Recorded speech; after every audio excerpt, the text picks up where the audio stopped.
Good news. I saw some bees on the way to work.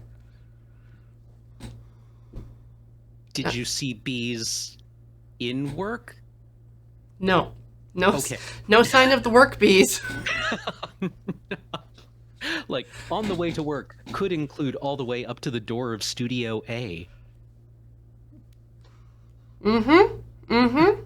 Yes.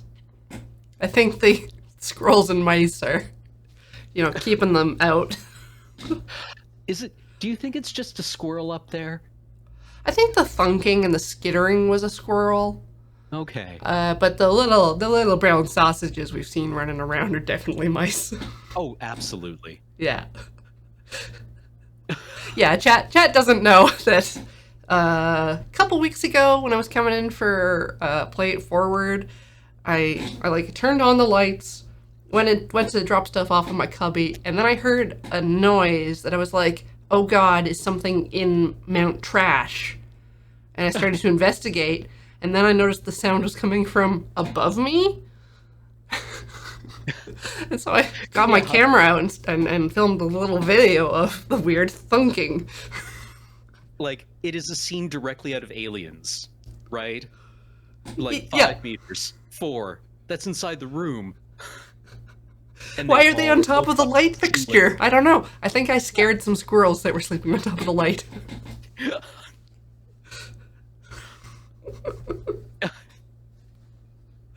Yeah, but I don't know. Like, a cat? no. No, a cat wouldn't be that, like, funky. No, well, unless they, like, the kitty rips, the zoomies. Then they Right. sound like a herd of elephants Right. galumphing about. But no, this was like, you could hear the ticky-tick of their little claws. Have we told Chat that we've had bees in the moon base like 3 times? Yeah, I think they Yeah, know. yeah, I think they know we've had moon bees. Yeah. But yeah, I haven't seen bees yet this year. And there's a lot of flowers near me. There's specifically like a really good patch of like California poppies. And when we were scoping out the place to move in, I saw all these little bumblebutts. And I was like, yay, I get to see bees all the time. But this year has just been wasps. Some exceptionally large wasps. Not like Japanese wasps, but big for here. Yeah, like, I've been seeing a lot of bumblebees around my place, at least. Yeah, which is I hadn't. I had no bumbles. That's No little buzzy distressing. bums. But today I saw 2 little buzzy bums in some flowers, and I was happy. It was like good news. The bees are still here. I will take that little sign of life. Yeah. Yeah. Especially since I haven't seen some of my squirrel friends recently. I had some squirrel friends that I used to see pretty much every day, and they haven't been around.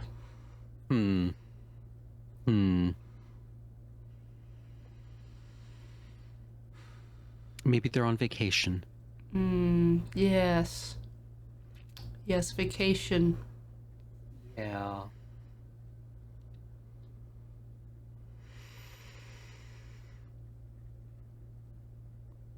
Anyways, this is Talking Simulator. I'm Corey, and remotely is Cameron. Hello. And we're playing Disco Elysium. Who'd have thought?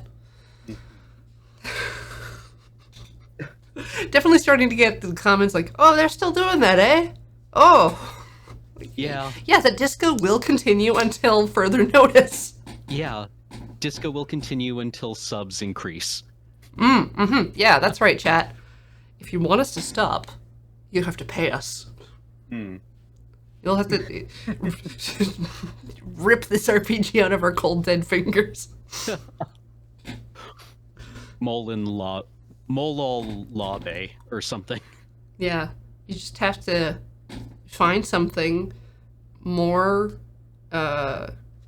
original, better written, genre change them up. You you got to distract us with something shiny. So you have a couple of years now to get into the development scene before we're finished this, and shake it up, disrupt the system. Yeah, there you go. Yep. You. All right, chat. It's on you now. This responsibility is yours now. Yeah. This game 2d6. What about 3d6? An entire D6? And We say you know that? what? I've never heard of a d8 game. There's a possibility. There's a possibility. There's a reason for that.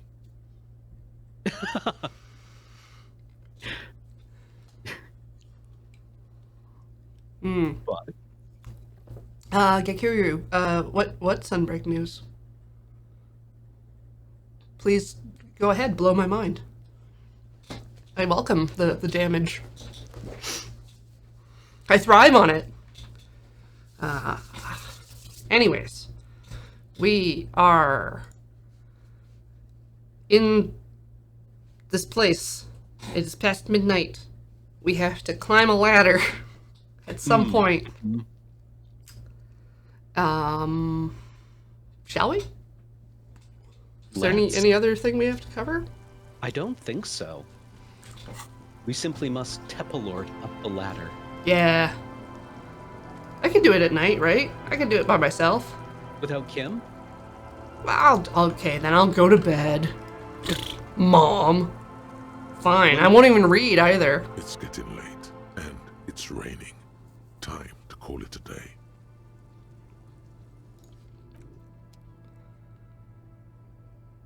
They just did an update with some bug fixes.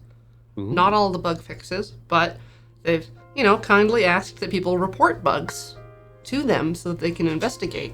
I'm not going to because I feel like our playthrough is just a bunch of sticks glued together. Like the way our earlier saves went, anything could be broken here. It's not a normal game. I feel it's less sticks glued together and more sticks that are currently holding together under the velocity at which we are propelling them. It's just inertia at this point. Yeah. But that's Sabo could discard at any point. The place feels almost like home now. Quiet and dignified around you. A new life by the seaside.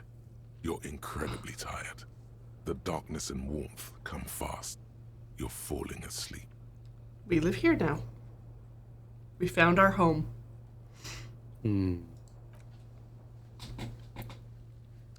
It's easier this time. Drifting off, your head has found a comfortable indent in the pillow. Your legs and your torso feel like lead weights sinking to the bottom of the sea until they're suddenly light. This respite, you've earned it, brother. Bask in the darkness. Let it swallow you up and swivel you around while you forget everything you've managed to remember. Oh, dope. We're gonna get a new hole in our head. Is this the last dream? No, this is the one before that. We'll just keep cycling it for you if you don't mind. As long as we can. Spin it like black yarn. Oh, Enjoy it while it lasts. thank you, darkness. Thank you. Maybe it's because we can't do speed. Maybe. Maybe the speed's finally left our system. Out of curiosity, like, if you just build electrochemistry, do you do more drugs or do you need fewer drugs?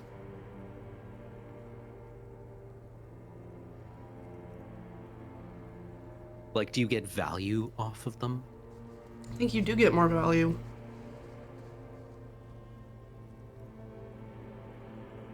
No, the stats don't work like that. The thought cabinet does. Hmm. You're welcome, Harry boy. You earned it. Oh, Beowulf has a good point. We could just pave the save and start over with an electrochemistry build. Yeah, absolutely. We can just find out. Yeah, it'll be a speed run.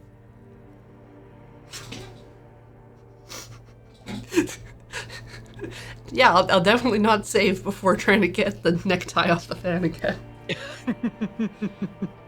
After centuries of darkness, the alarm rings. But what's this? You actually feel rested. There's no time to cuddle with your pillow, however, or as much as shiver from the cold. The world awaits. Ooh, feeling rested. Amazing. Amazing. Go.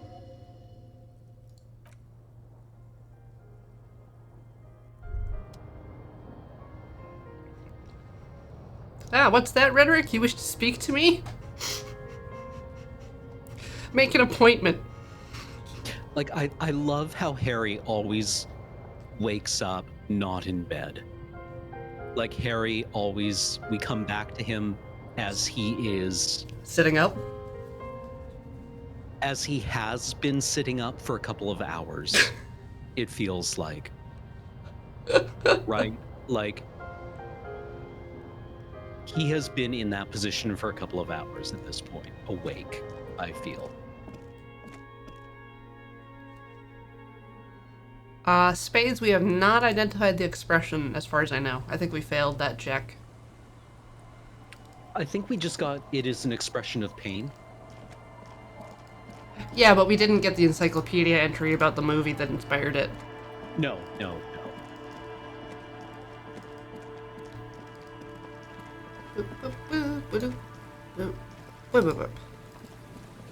This way, this way.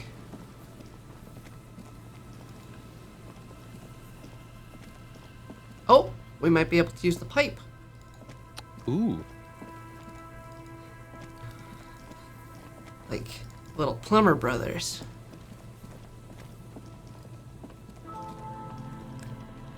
An old pipe peeks out from beneath the rotting boards of the boardwalk. Could this be an alternative path into the Fell building? A building like this must have multiple doors serving various functions. Perhaps a basement access. I've just had a thought. I'm gonna go to the Freet and buy some more health candy. Oh, good call. Just in case. Right, because, yeah, the pale generator kind of hammers you pretty hard. A little bit. And we might and get shot. I don't know. And we are made out of tissue paper at this point. Like, we are... We're a glass cannon. We're MODOK.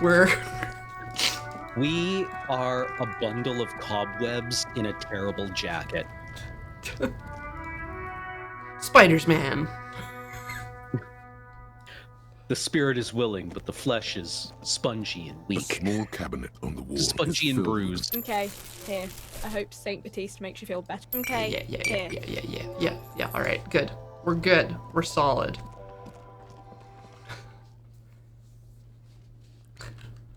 A loose glass cannon. We're like a floppy glass cannon. We're like a brain in a jar.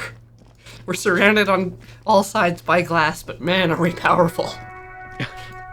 I feel like we're one encyclopedia check away from explaining to people that glass cannons are in fact a kind of liquid.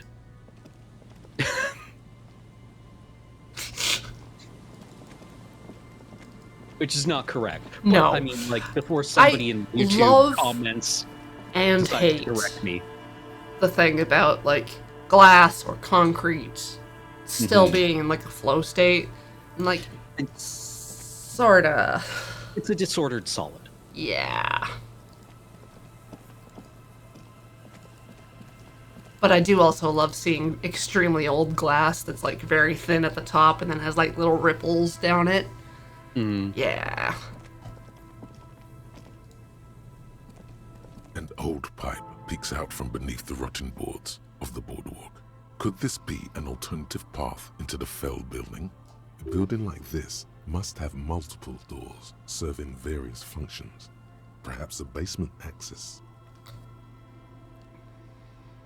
Your eyes slowly begin to adjust to the darkness inside the drainage pipe. The lieutenant looks over your shoulder. What's in there? An ordinary drainage pipe. Darkness. What else? As your eyes adjust, you see some trash. Crumpled up newspapers, cigarette butts. Someone has half-heartedly spray-painted skulls on the right side. And nothing. Broken glass from bottles thrown against the walls of the pipe. A syringe. Could we get into the Feld building through this pipe? Given that this isn't a martial arts thriller, it's highly unlikely, and not without risk to our health either. I want to watch a martial arts thriller with Kim. Ooh, yeah. Yeah. It's probably all police story. However, the pipe suggests there may be an entrance to the basement around. And it's right here, a maintenance door. Yeah, rush hour. Yeah. It's jammed shut. The subtle approach isn't going to work on this one. But what if I have a tool? What if I have all of the tools? What if I have pry bar and the multi-tool? See, what you do is you wedge the pry bar in there, and then you hook the multi-tool on it. Oh! And then you've got then like you a get robot extender arm. Yeah. And then you have a really good conversation with Claire, and he uses his crane. He could just lift the Feld building. Yeah. And then we could skitter in there, underneath. Behind the pipe, the maintenance door, rusted all right. shut and half sunken in sand. So, first try, get it in one, right? Yeah, right? absolutely. Goals? Well, You and the lieutenant lean all your weight into pushing the doors apart, but you're not quite synchronizing your efforts. gotta work with me, They Kim. slam shut again before you can enter. Let's take a breather and try this again later. It's very tough. What if I put on a muscle shirt? Muscles shirt. Ah! Aha! Puny doors, no match for Helm Dollarman. I think that's the only physical instrument thing we have. As long as nothing's hammering it. Yeah, alright. Oh, I can't even raise it. Maybe. We're out of points? Maybe Are we I out of levels? drink the boat? Can I drink the boat? Just clang the entire boat. Oh no. I love how we're basically like Popeye, but instead of spinach, it's gin. Yuck, yuck, yuck, yuck, yuck, yuck. Alright. I'll climb the ladder. A rusty ladder leads to the rooftop. Some of the rungs are missing. Yeah, that doesn't look good at all. The distances between the remaining rungs are rather wide. You'd have to use the mounting brackets. However, they seem corroded and the peeling rust is razor sharp. Maybe gloves. In addition, the first rung is going to be tough to reach. It's what, 3 meters above the ground? And you're 180? Centimeters or pounds? 190. Okay, but still, the roof is collapsing and the wind gets pretty brutal up there. Dismounting from the ladder is going to be hard. Perhaps if you were to not climb the ladder, Instead, what if you were to do something more subtle? More subtle. What if you were to reconceptualize climbing the ladder? Astral projection. Yes. Open-minded about this. Yeah. Teleportation is not a thing. What? Even if it isn't, no one told you. Won't hurt to try. Oh yes, it could hurt a lot. Let's do it. I think I can. Actually, I yeah, can can we help. get that off there? I think my pants. That's minus.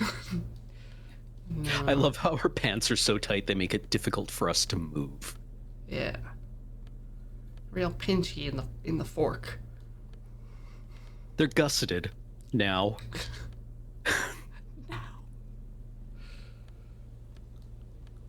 Aha! There we go. Cruise control.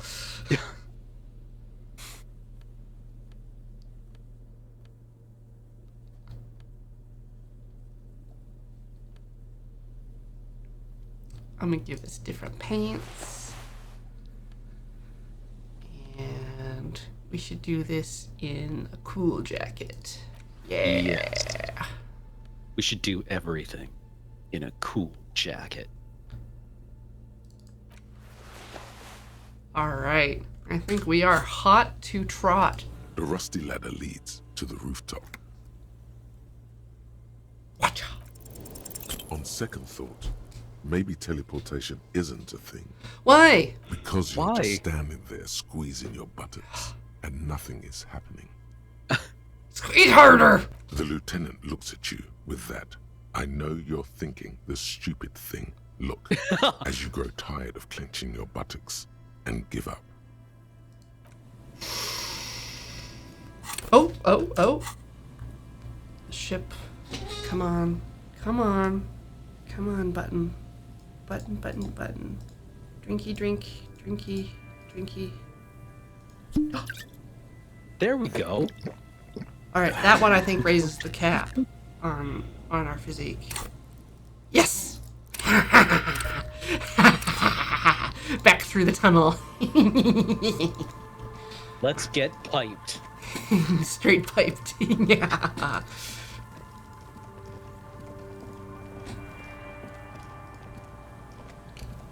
Behind the pipe, the maintenance door, rusted shut and half sunken in sand. Yes, it raises the cap, Beowulf. It's the special beer. It's the pale aged vodka.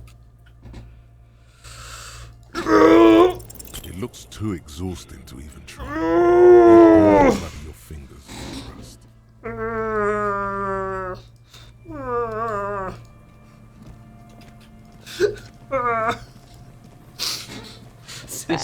Sad This is Hulk. so defeating.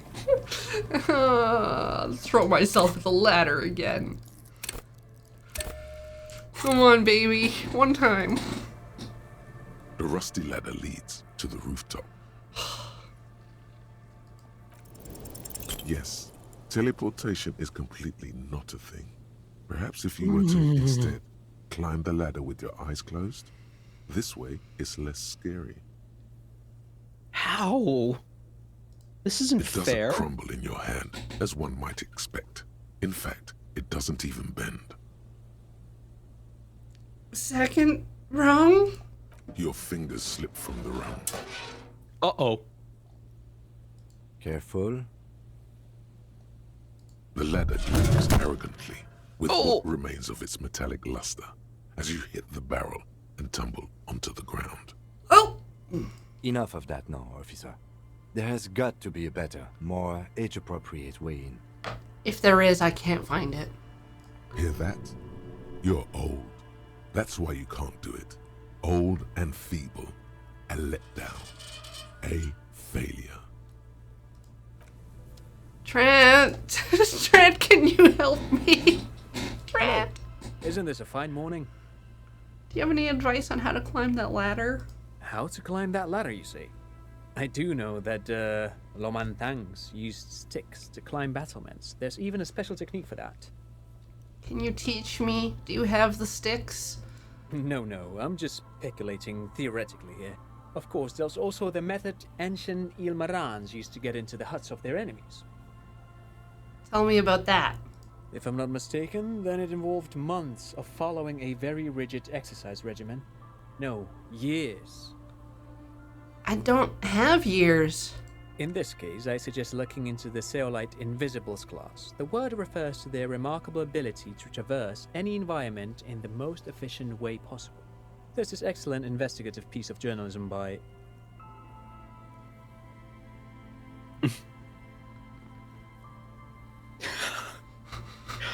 I kind of want 3. Yeah. Okay, I'll Just, look like, into put 'em that. off, like, cool, I'll give that some thought, but... Yep. Okay, I have some materials at home I could share with you. Do you know of any alternative way into the building? Alternative? I don't even have a mainstream way in, I'm afraid, although... There's a sewage pipe there. Maybe that does something? Sorry, I can't help more. Pipes can be broken with force. Okay, let's see if I can break the pipe.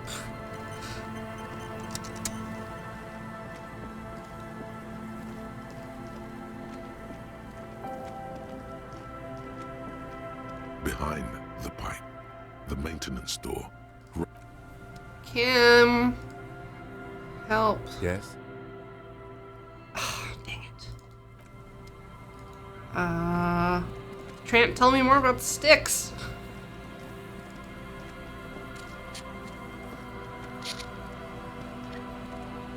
Hello. Isn't this a fine morning? Let's start this again. How to climb that ladder, you And say? then I do know that, do this. No, I'm just speculating theoretically. you're not dealing with Of course, huts. from an evolutionary point of view, you could see this building as a logical conclusion to the more traditional hut.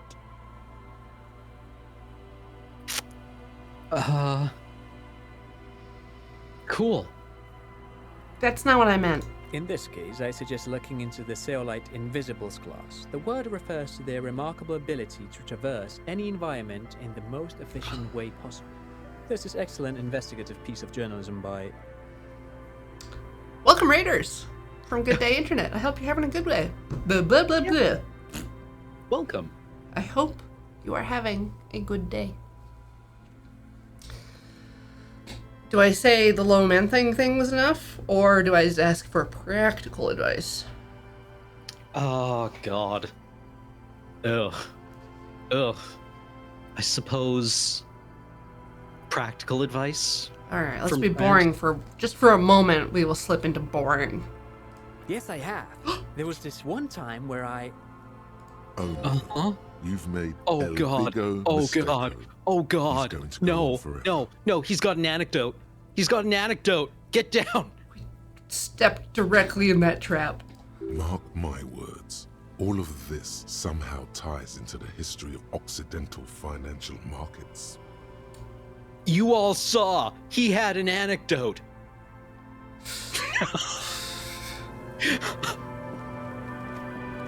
The rusty ladder leads to the rooftop.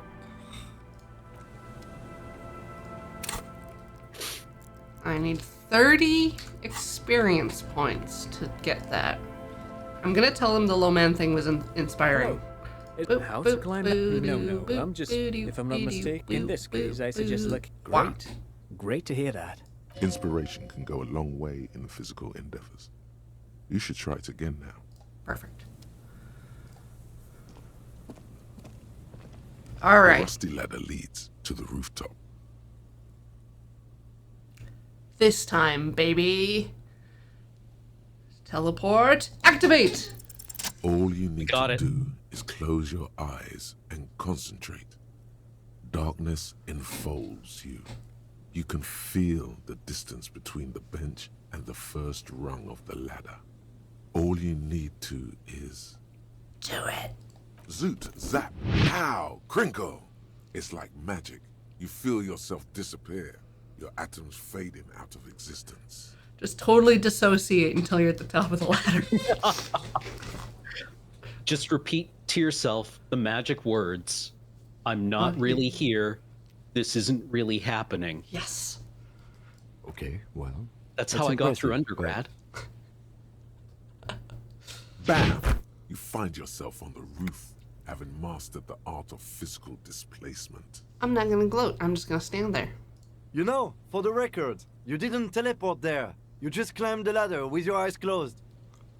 Shut up. The wind at the top of the building starts howling loudly, blowing away the lieutenant's voice. Faintly you hear. Never mind. Find a way to let me in when you get inside.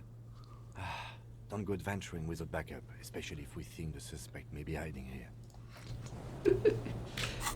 Kim doesn't know us very well. I'm kidding. Thank you, ship. You were useful. Bam.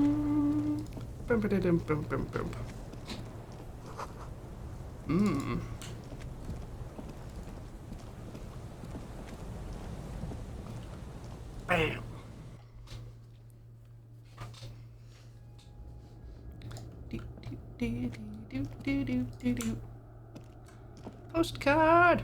Oh, gotta look outside the window. Mmm, tasty.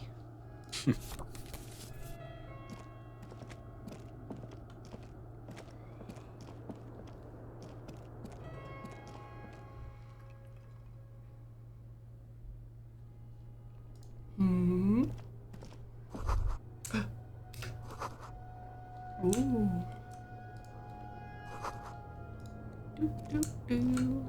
Do. I'm trying to put it on Froggy Hat. I want Froggy Hat. Ooh, yes. I feel like I'm missing things.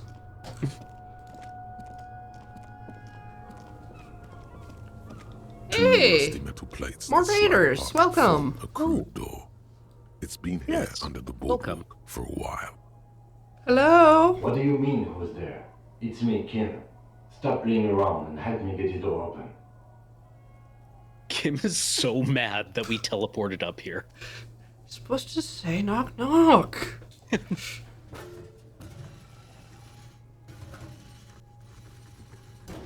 It's much easier from this side. The panels on the rails slide once you dust the sand off. With the help of your partner, from the other side, the doors open with a creak. Huh. I hope no one dangerous heard that. Yes. Time to investigate these passages. Let's move quietly and not Yeah, I'm make sure more sound. nothing is tipped off Ruby. Nobody shouted down running through the It's a great vent way to do that. at all. You sure? I didn't do that at all. You sure? Absolutely positive. Okay. I believe you. Thank you. I will try not to run in the hallway, which will also tip her off. Oh, really? Yeah. No kidding. I didn't know that it. Well, I mean, I knew that the game actually kept track of how much running you did. But that is super interesting. Oh, Shall right. we? There's the entire inter-isolary set, right? Yeah. But again, we got rid of the pants and the shirt. We.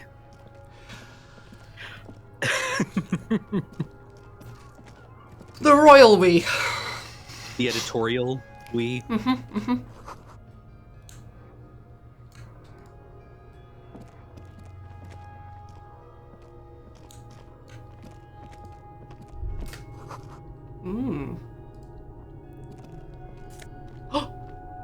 Finally! Ooh. Yeah! Yes. This hat Yes. is so soft, so warm. It wraps around your head, and your mind tingles with all manner of socio-economic theory. When I used to read fashion blogs, there was a guy, I think he used to work for Ralph Lauren, who was like, okay, I used to wear a fedora, then the 2000s happened, and now I can't wear a fedora anymore. So I'm trying to find a hat to wear that's warm in the winter. And he arrived at the, oh god, what are these even called? The Russian fur hats. Ushanka. Ushankas. Yeah, so he was wearing an Ushanka for a while. Like Yeah. just a little one, right? Yeah, Ian's got one too. Yeah. And a fedora. He has never once in his life caved to to popular opinion. Well, I mean, I guess the Ushanka is not really a thing you can wear anymore either. Kraz Mazov would have worn this Ushanka. Mazov knew where to cook those thoughts. That's why it bears a Mazovian logo. Glory to the revolution, comrade. Whether you like it or not, wearing this hat has made you more communist.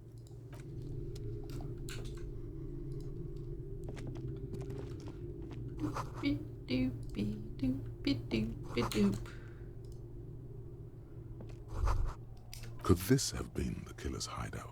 And this narrow window, the point of origin of the shot that killed the mercenary? Outside the window, the day is clear, and as mild as can be in early spring. Could the killer have used this as a hideout? It's a great place to hide, certainly. But there hasn't been anyone here in ages.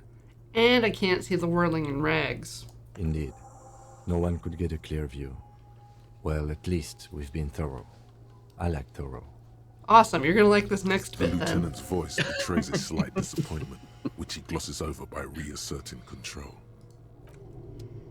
A mustachioed and mutton-chopped man, amateurishly depicted, gazes at you with sad eyes. The plaque reads, K. Mazov. There is a spider web in the lower left corner of the portrait. Brush the dust off.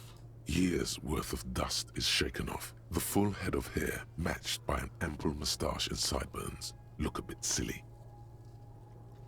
Look, Kim! It's Comrade Mazov! Yes, I can see that. Looks like some communists were hiding out here. They left a long time ago. The lieutenant does not seem to share your enthusiasm. Maybe I should move in here. Seems cozy. I won't stand in your way, but only after we're through with this case.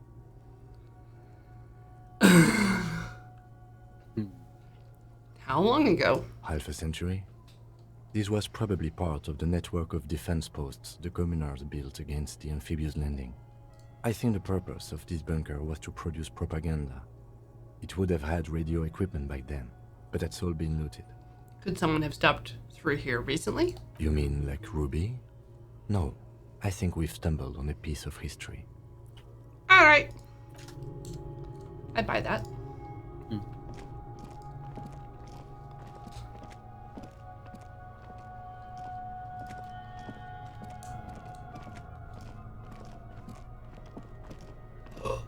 Footprints. Footprints. Odd soul.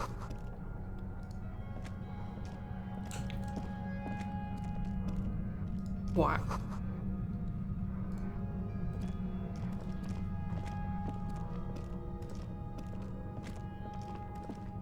I'm gonna equip my gun. We have the gun, right? Yep. Gun! And sword. No. Very Holding the gun Warhammer. feels natural and satisfying. It's like an extension of your arm, the polished wooden handle almost fusing into your palm. But do you have bullet? That's a good question. I think my We have- hand recognizes it. We have one? Yeah, we should have one, Sweet. at least. It reminds you of the day you first held it, with fear and respect, hoping you don't have to use it in vain. The sun was out in Jamrock. It was so long ago. This gun, Sunrise Parabellum, will be the only thing standing between you and the all-consuming nothingness that threatens to eat the world. Sheathe it and wait, Herald. It won't be long now. Cool.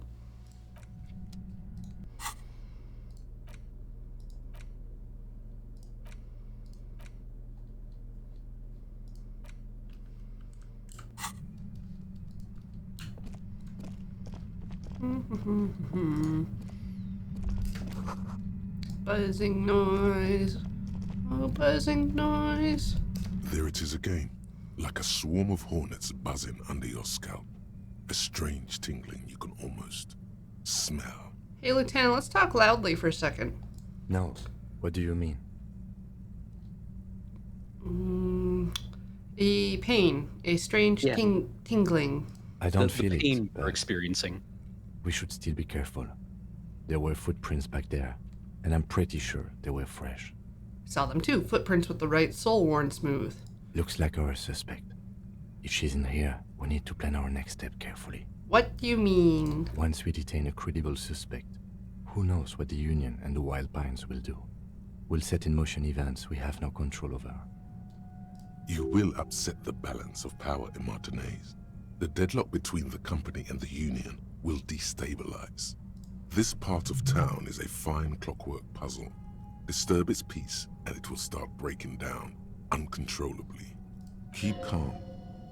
Go over the whole situation in detail.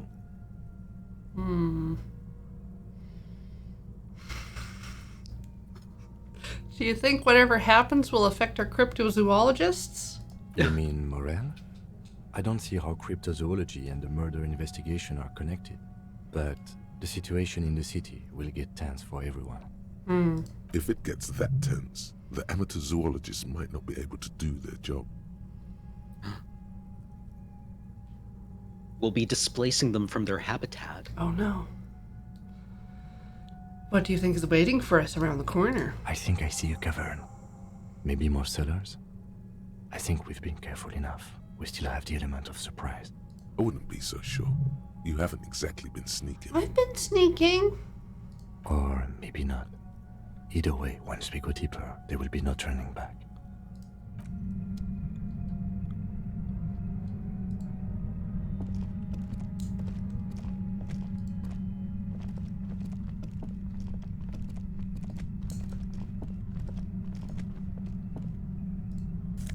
Money.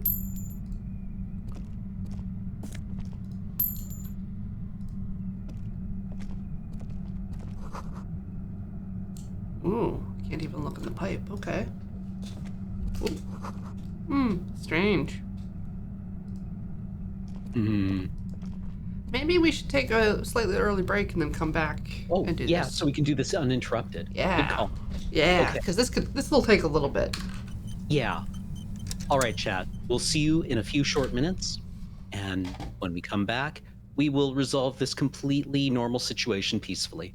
Totally peacefully. No one's going to die. Yes. None. Hello. Hello.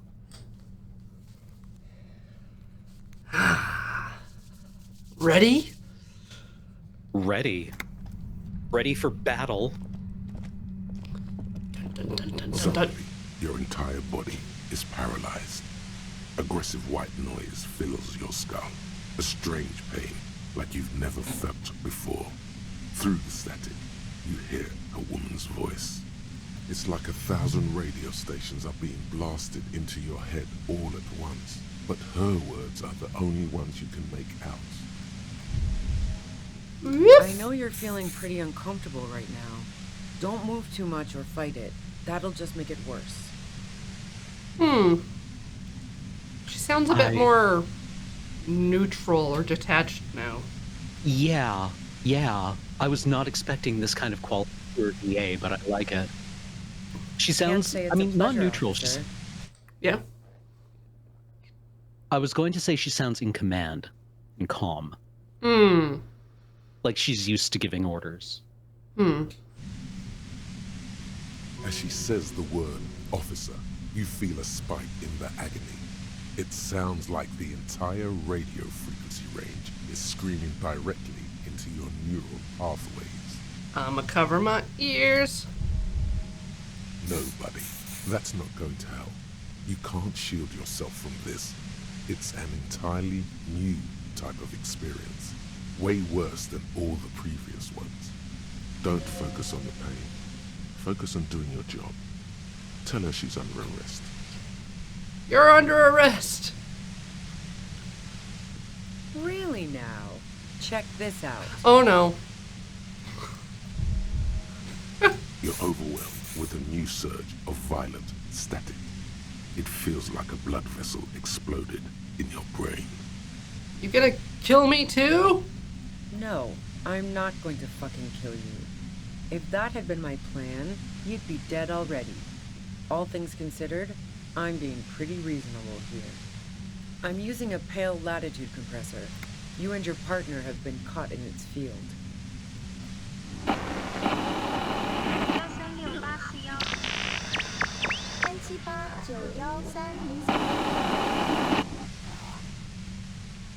Number station. A pale latitude compressor is used to sort of make the pale more manageable. With a lot of these, you can force a radio signal grid on the pale, literally crunch the distance across it. Signals are relayed across a series of repeater stations fixed to buoys. Not a fun job manning those stations. All alone out there in the pale, people lose their minds in just a few years. That sounds like a fun job. I would totally... It's like a lighthouse keeper, only you get to die. Yeah! So, what we are experiencing is a concentration of radio waves. Precisely. This is an industrial strength paraboloid. It's meant for forcing dimensions on something that doesn't have them. Ooh. Needless to say, the frequencies used are out of this world. I mean, it's possible that this pain we're experiencing isn't due to the nature of the pale, but might in fact be due to the fact that we are basically being microwaved right now. Yeah, or we're resonating weirdly with it. Yeah. Like, what if it was just hitting the frequency that your blood resonates at? That would make you uncomfortable. Briefly. Just an example. What if your bones tried to vibrate out of your body? They aren't now? Kind of reminds me of the astronaut shaker. Oh? Yeah, the way to, dispose of dead astronauts is to grab the robot body, or the astronaut body with a robot arm and shake it vigorously until it disintegrates. We commit your body to the void. And then, do you just, pop the face hatch on the helmet? I think so, and then just, gas them out like a keg, I guess. Yeah, or you're shotgunning a beer. You gotta just puncture both ends. Yeah.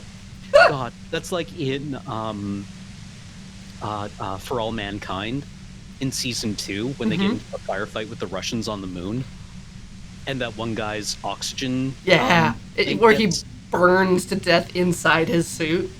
Yeah, and they don't know, so they run over to check on him, and they lift up his faceplate, and there's just flames inside. Yeah. Yeah, season 3's shaping up to be exactly as traumatic. Yeah. Ian did the point at the screen thing, because in the first episode they make a space hotel, and he's like, they made it look like 2001, but shitty, because it's a hotel! Yep. Yeah, I was like, this is like what a corporate dude would do after seeing 2001. Yeah. This is Elon Musk's, God, what was the space station in 2001 called? Was it also called Polaris? It might have been. Polaris is just a good name. Yeah. It was just Space Station 5. Okay. But yeah, it had none of that wild furniture. Like the reclining kind of hyper modern look to it. Mm-hmm.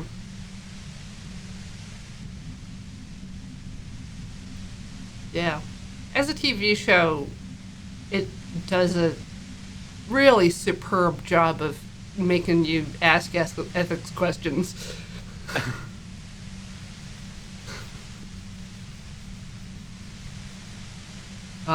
Yeah, he was also like, that's a Boeing concept art plane. But real! I've seen these pictures in a magazine! We have fun. At the upper limit is the large prime number generator station. It's used specifically for pale latitude compression. That's why you may be hearing some numbers. But you might also hear, or think you're hearing, local radio chatter. This must be how the twins heard the radio in their heads. They must have been standing by when she tested it. She's been baking the twins. Yep. She's been holed up in here for a while with no one to talk to. Keep her talking, and you just might get an opportunity to break loose. What's this goddamn pail anyway? The pail? It's the end of the world. How'd you get your hands on this thing? I built it myself. And she's proud of it too, as she ought to be. This is way beyond your abilities. That's illegal. I'm guessing it's patented. But we are beyond that, aren't we? I think we're a bit beyond, copyright violations, Kim. Oh yeah. Way beyond. She studies her death ray. Have you experienced the compressor yourself? Yeah, I stuck my head in there before using it on you. It seemed like the ethical thing to do. Can't say that I enjoyed it. The field was weaker, but I can imagine what you're going through. This is all great, but let's talk about the man who was killed. Yeah, let's not talk about that shit. You were hunting me and fell into my trap instead. That's all there is to say about it. So she thinks of you as hunters, not cops, and of herself merely as prey. Will I stay like this forever? No. Once I shut down the compressor, the pain will end. It may take a few minutes for you to steady yourself, though. It's a bit like waking out of a very confusing dream.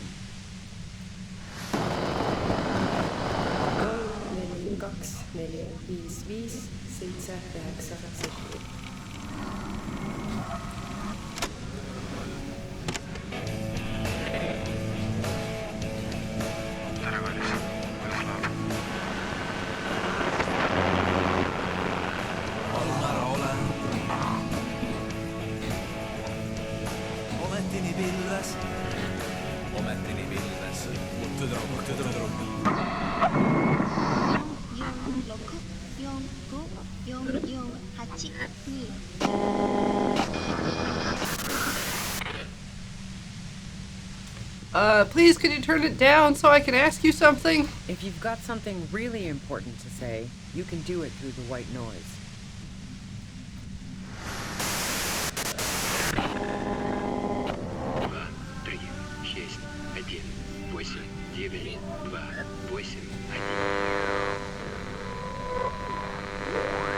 You're looking for a deal on mattress.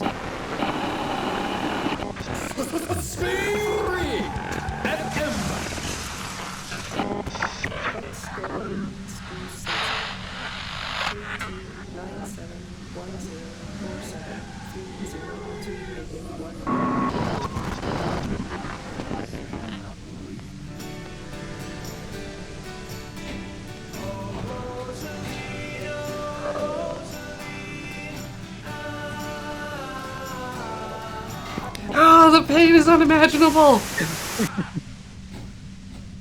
Turn this. God damn it. Fine. If you really want to talk, I can dial it down. I've also got a gun, by the way. Nice. Gentle waves on the beach. The gun she's carrying is a two-barreled front loader, not like the murder weapon. Well, it doesn't feel much better, but you can form sentences now. Thinking doesn't seem to hurt as much. Just keep her talking, and you'll get through this. How did you know we were coming? I heard you in the passages, and I've been preparing for quite a while. By hiding bullets under floorboards? So you found my shack, huh? I'm not surprised. Her tone is bitter. She thinks she's been betrayed. Why hide the bullet, though? This could have turned out pretty bad for me if you hadn't walked right into 25 bands of ultra-high frequencies. That's her admitting the bullet was an emergency exit. Did you shoot Lily? No, I didn't do it. I only helped stage the lynching, though I doubt that makes much of a difference to you. Who ratted me out, by the way? Was it Titus? No, he wouldn't have broken first.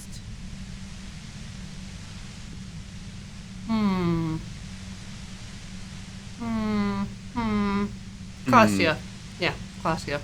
Mm-hmm. Oh, I knew the kitten had claws, but not like this. But she couldn't have known I was on the coast. How did you find me? Your first guess wasn't entirely off. Titus and his boys, man. They told us you were on the coast. Even now, Kim is a paragon of professionalism. He is trying to make a clean cut of telling her she was betrayed. Well, fuck. Those guys liked me, I know it. If this is what happens to people whom people like... A dull despair is creeping into her voice. How the fuck do the rest of you get by?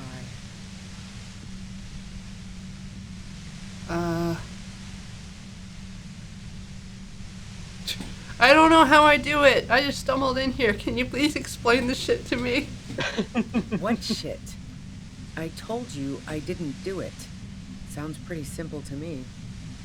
A strong moral compass. She still wants the opportunity to make a case for herself. Do you have an alibi for when Lily was shot? Man, I was with the boys the whole night. I hope they at least bothered to impress that upon you. There were 10 minutes they couldn't account for. You mean the length of a toilet break? That wouldn't even have been enough time. Our investigation has shown that 15 minutes was just enough time to commit murder. Wow. Now I'm curious. Please, explain. Play pinball much? No. Not since I was 14 and hanging out in the only diner in Dardun. Haven't been into low-risk, no-reward games since moving to the city. Why? There are some mysterious pinball machines in some pretty mysterious rooms in the Whirling. Yeah, and probably some ghosts from the time of the suzerain. I'm not really interested in supernatural mysteries. Wait, what kind of mysteries interest you then? Not murder mysteries either, if that's what you're thinking. She looks you in the eye, impassively, making it clear that she's not planning to comment on the matter. That's a shame, because I happen to be a paranatural detective. Cool. They sent a ghost cop after me. Congratulations. Thank you. What about elevators? Do you like elevators? The fuck do elevators have to do with anything? Do you or don't you? Not particularly. Not even quaint old rickety ones? I'm not really into old shit for old shit's sake. God damn it! So you know she's not an antiques enthusiast. Not my jurisdiction, man. But it also doesn't sound like she used that secret route at all. Look, there's a secret way from the ground floor of the Whirling to the roof. Don't know it, but also... Evaluating your competence as a police officer. The shot couldn't have come from the roof, or we would have all heard it downstairs. She has a point there. No one mentioned. That didn't go super well. You've got to lay something better on her. Did you leave any flowers for Clausia on the roof? No. Gifts of flowers and candy aren't really my style. But Clausia was mourning. I never did understand why, when someone dies, a hothouse's worth of flowers has to die too. They weren't just flowers. They were symbols of revolution. So now I'm leaving revolutionary symbols around? Come on. Okay. No, I did not. Would you say Lily was a likable person? I didn't like him. Hardened mercenaries aren't particularly likable types. Did you feel protective of the Union? Yeah, sure. And I didn't like Wild Pines sending in those foreign hirelings. Me and a fuck ton of other people around here. I hate to be the bearer of bad tidings, but I don't think she's perjuring herself. Dinger! She didn't hate it, okay? You don't feel sympathy for mercs? It's hard work. Plenty of broken people who don't come with that kind of body count. Besides, they're paid well for what they do. I have other questions. I'm listening. Do you like to hang out on rooftops? Who doesn't? Oh, you probably mean Clausia's rooftop. Sure, I've hung out there. She's got this great antenna. Is that the only reason you hung out on the roof? The view's pretty bomb, too. But you might say the antenna was the main attraction there, yeah. Along with Claudia. What's so great about her antenna? It's very powerful. I used it to tune into RCM frequencies. That's how I knew to be prepared for your arrival.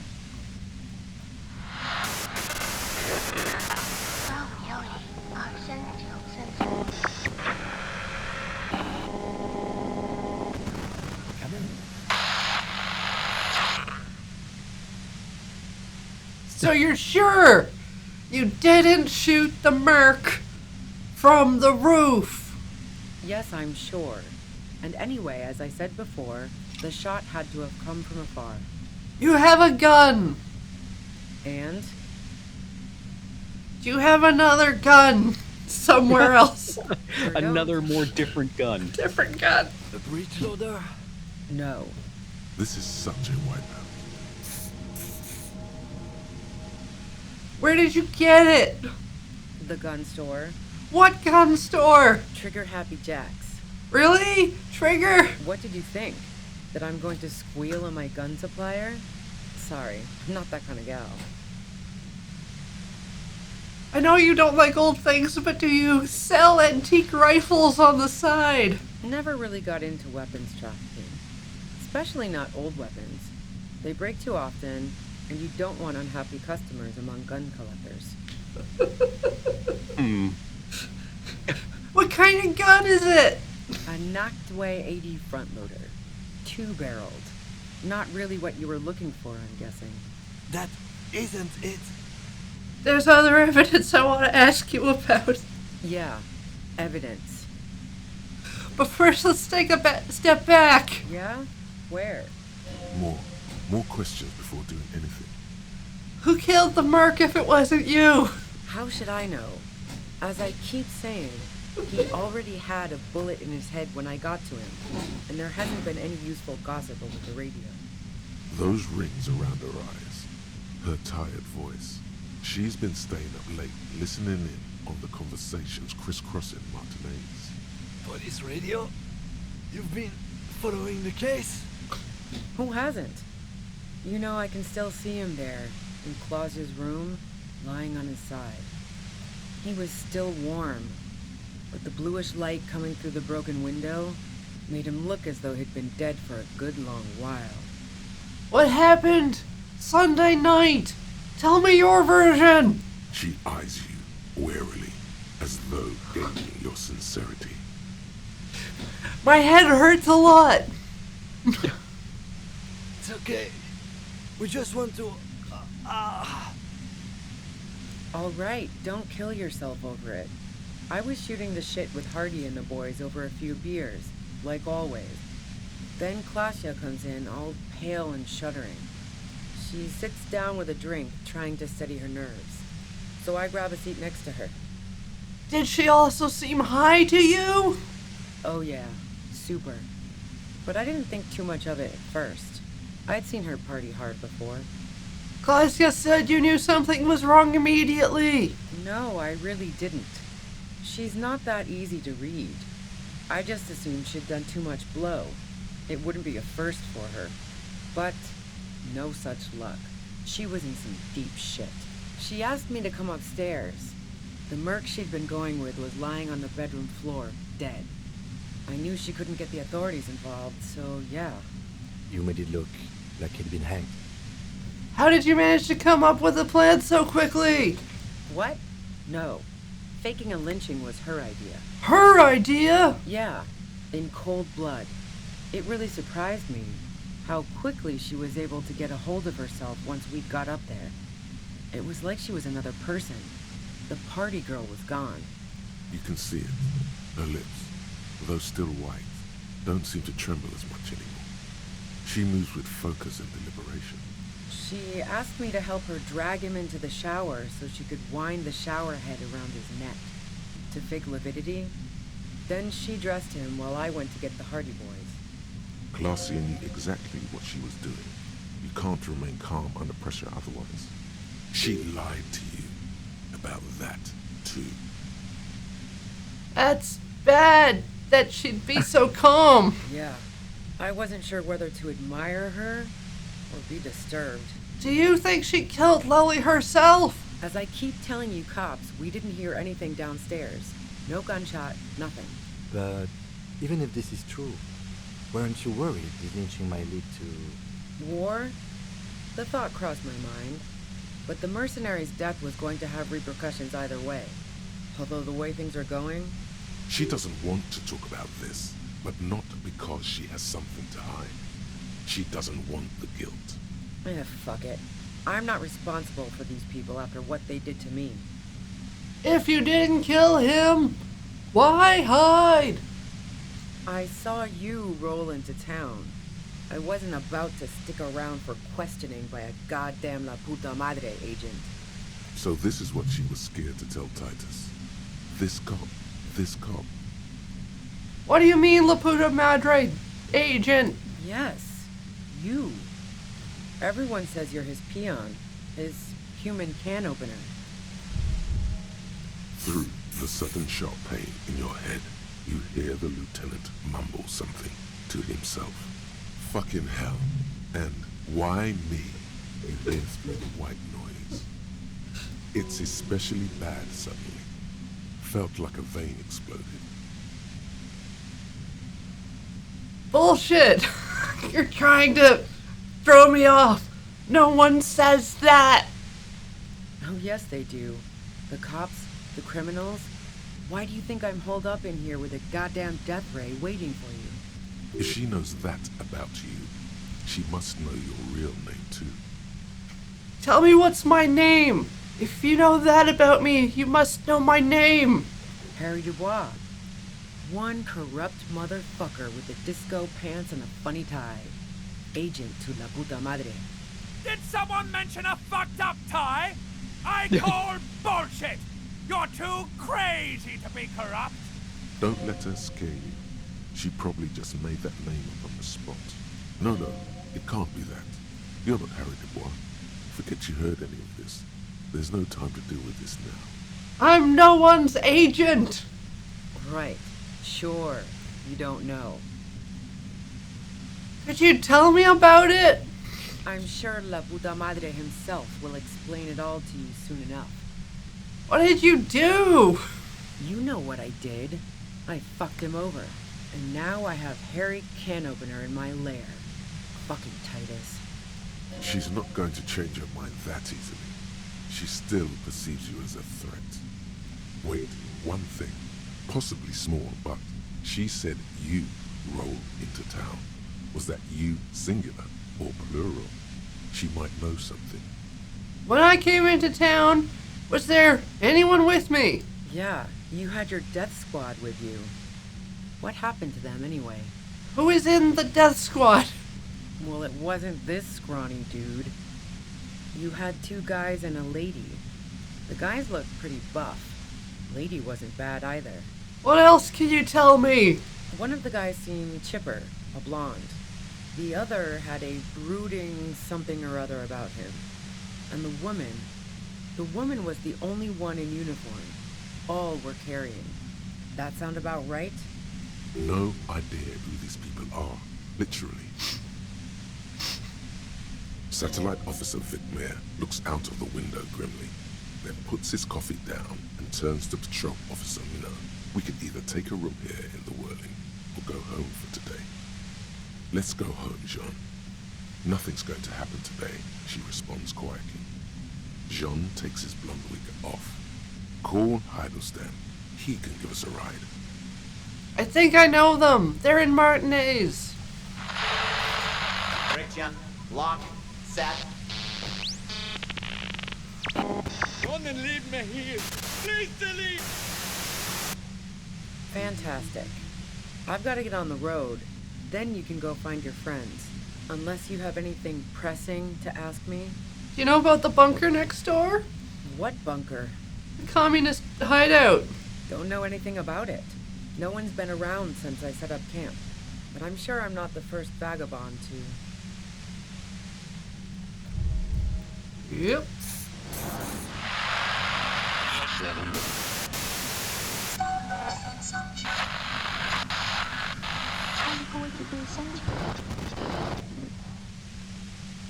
Keep calm. Breathe in. After the pain recedes, it's a little clearer. All right. Let's try it. All right. Oh, big money. On time. Big On money. time. No On whammies. We got it. Did we? If we had failed the test, we would have healed. The violet-white noise Oh becomes no, even more what? overwhelming closer to the compressor. Feels like your brain is swelling up in your skull. Gonna hold still and try to have an apocalyptic vision. Oops. Officer, are you okay? Don't worry, Kim. I'm just trying to have an apocalyptic vision. The pain intensifies as your hands attempt to reach out into the pale chaos. What are you doing? I told you it's best not to move. I might die here at any moment. I'm out of candy. Oh no.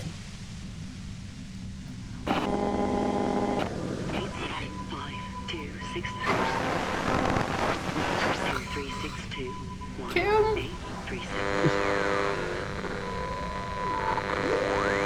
Especially someone. Kim, make it stop. Look, I know this isn't very fun for you, so let's wrap this up. You have a tribunal to attend. She knows about the tribunal. Oh no. Should I? Ask her? Yeah. Yeah. Or will I die? I mean, we could save. Can we save? During, we can't save, not can during we? conversation. You know something about the tribunal? Tribunal is an awfully fancy word for what they're going to do. But yeah, I was listening to their frequency. They finished their investigation. Now they're gonna put on a show before meting out punishment. Even though those assholes gave me up, I'm worried for the boys. If you die, you can retry the red check.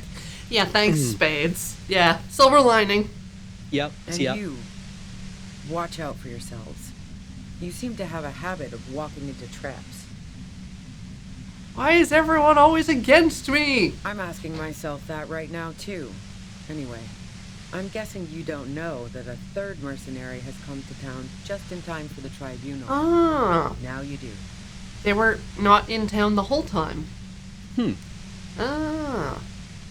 A third. Oh, this is bad. As I said, watch out. The pain is becoming unbearable now. I can't take it anymore, just go! Glad to have been of assistance. Best of luck to you, officers. Revishal's a bitch. The woman runs past you and disappears into the darkness of the tunnel.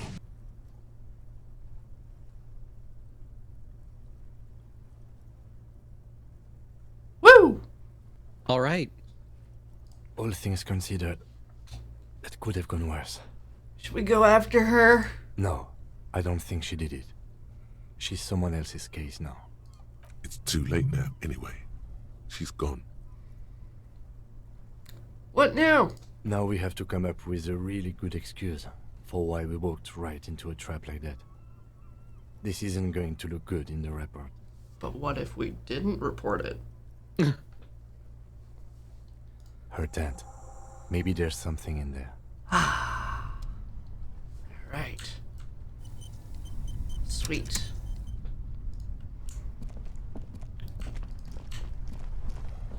We got $8 in a fuel container. Sick. Cooking utensils. The plain red Porridge tent stands by with dispassionately. bananas. It was pitched by practiced hands. She's used to camping out. The tent looks old, but well maintained. In the darkness of the tent, a rolled up sleeping bag, cooking utensils, some books, and a kerosene lamp. It reeks of cigarettes. Shine your flashlight on the books. Assorted soft covers, mostly pulp horror. A motor carriage lies buried in the snow on one cover. On another, a ghost airship.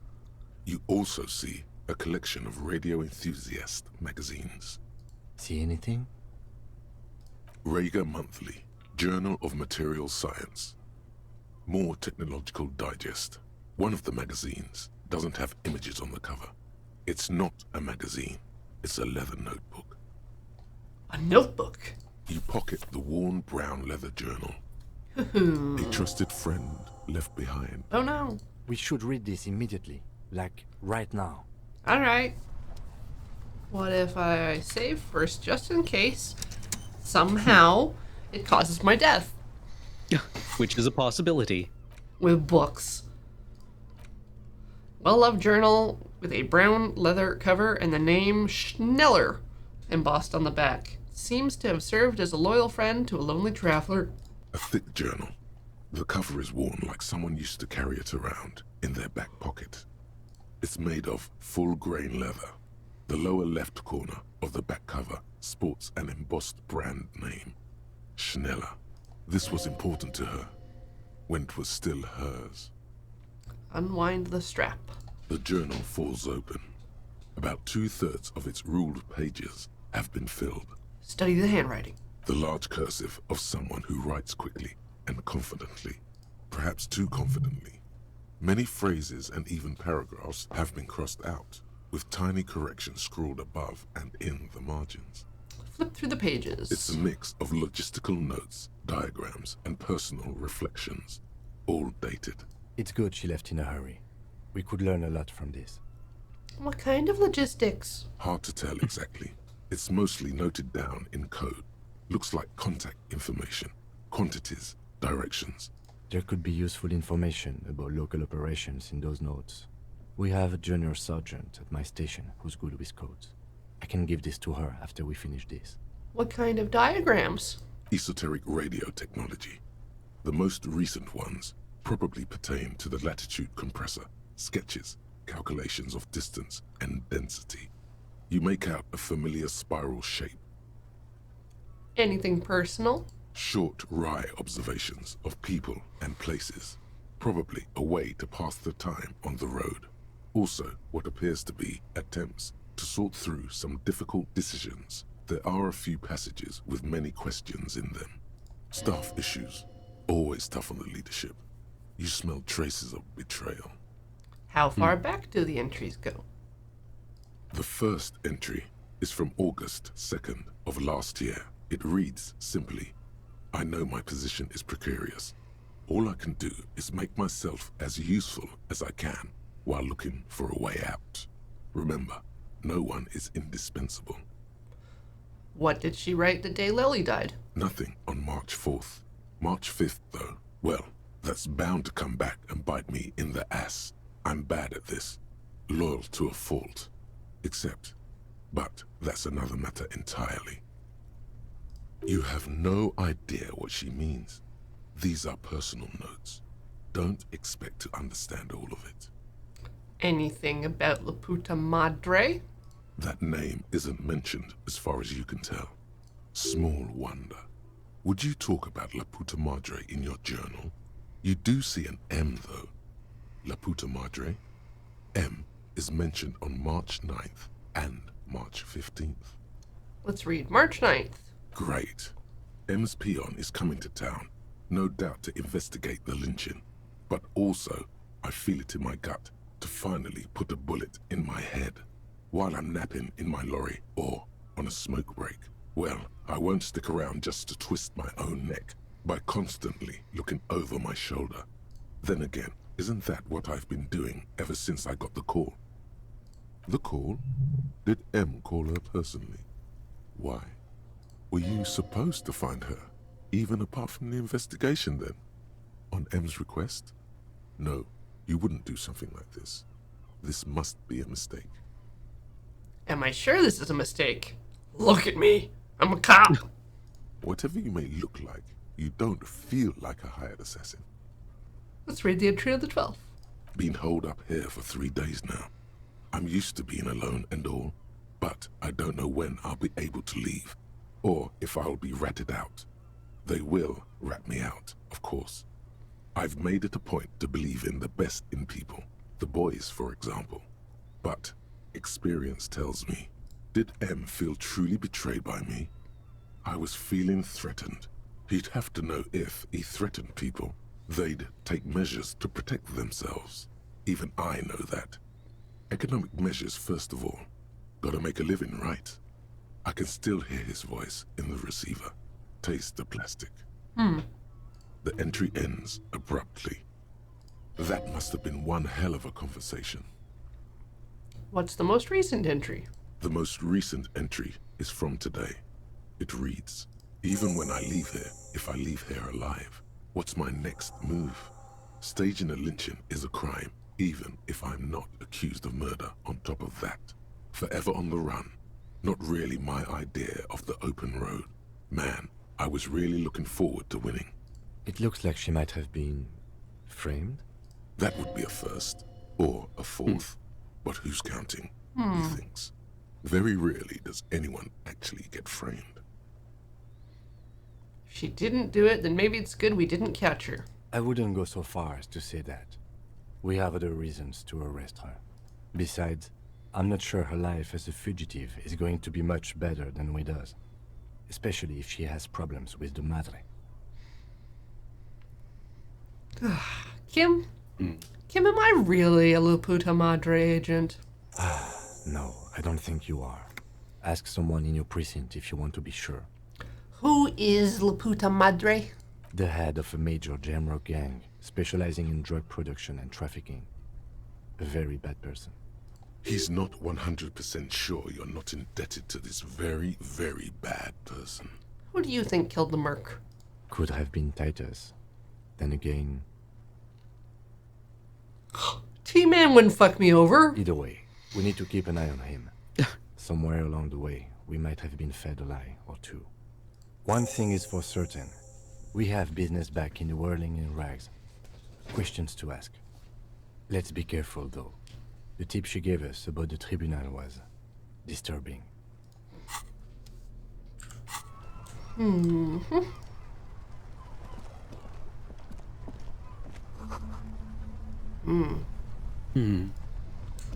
think that's everything. Seems to be. I'll double check the tent. The plain red tent stands by dispassionately. It was pitched by practiced hands. She's used to camping out. Alright. Doodly-doo. Wait, was there more in this barrel? Oh. Yay! Healthy. Alright. Taking one last looky look. Whoop. Ratan! Now is the time! Time for what? Oh, you will see.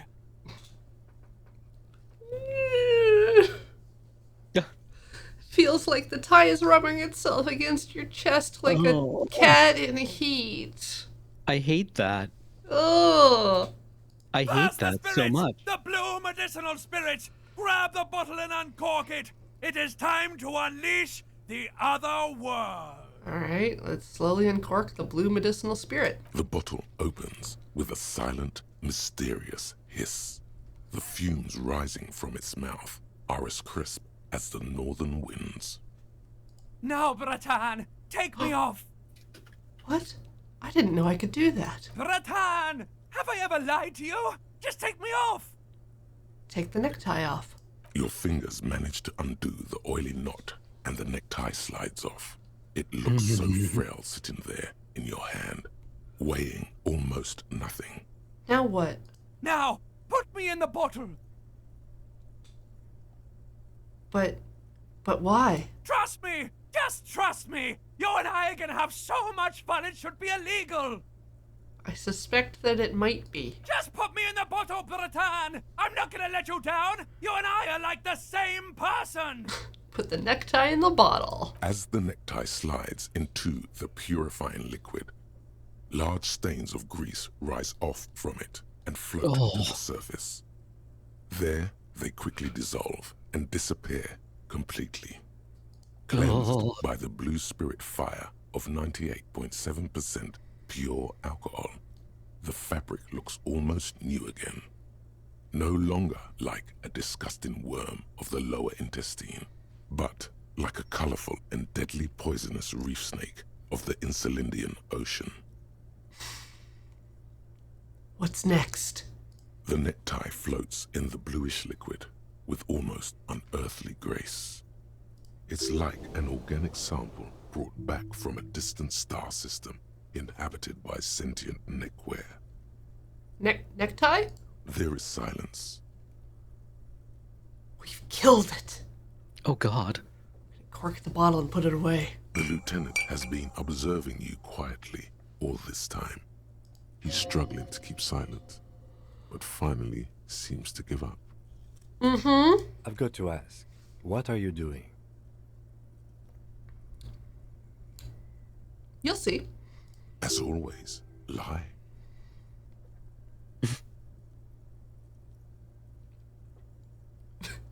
I'm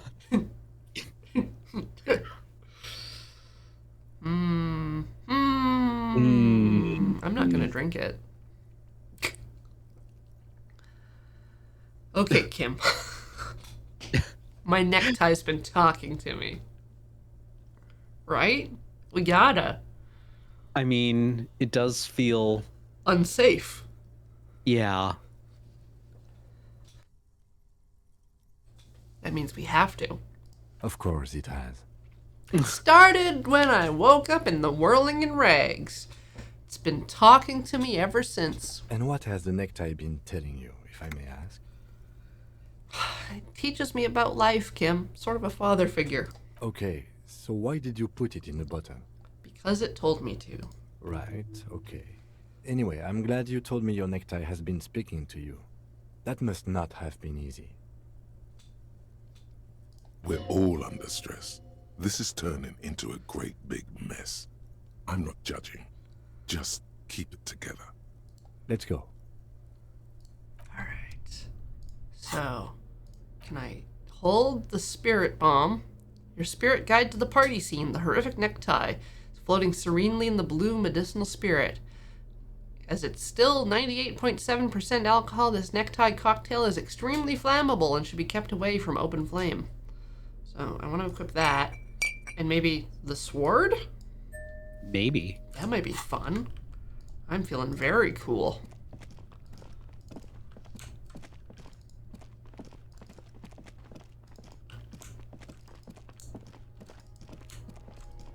I feel the necktie's sacrifice is one of the more poignant moments in the game.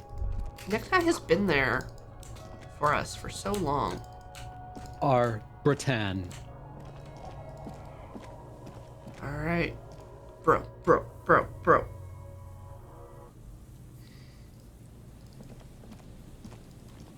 Okay. Alright. Saving. Mm-hmm.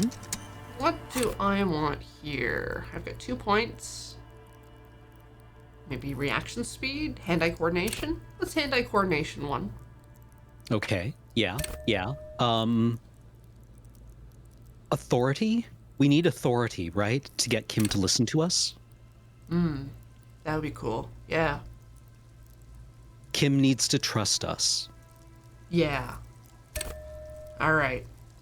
And now, party clothes. Alright. Let's put on the 8-eyed Terratorn tie. The armor, right? Oh, yeah. They're gonna love this. And keeping the hat. Do I want different glasses? Different glasses.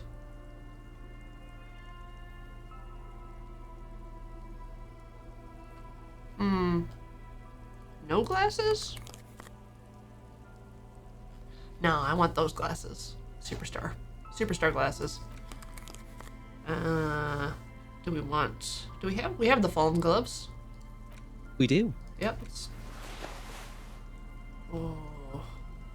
Do we want active wear or sport wear? I want the silk scarf, I think. Oh, no.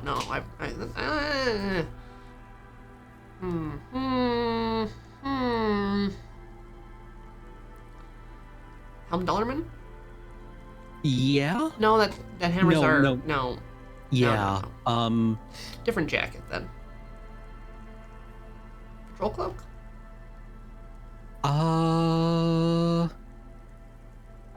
RCM, commander's jacket. Oh, we look sharp. Yeah. Oh.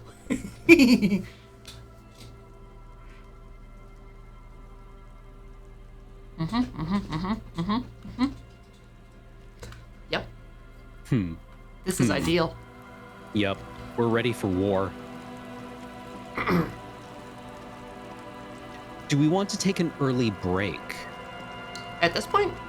Yeah. How about I get us to the water lock, and then we can do that. Sounds good. I have to grab another soda. Ooh. Goodbye, everybody. I'm gonna die. Goodbye. Yep. Goodbye, We're everybody. Going to war. I'll miss you, motor carriage. We betrayed you. Really.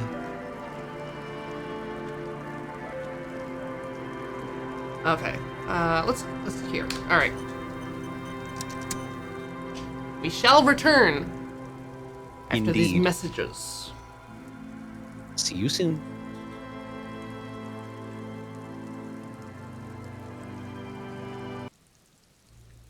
I'm back. Just gonna crack this can open. Like a human can opener. That's me. Human can opener.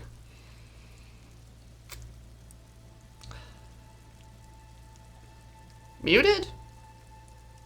No mic? You sure? Are you sure?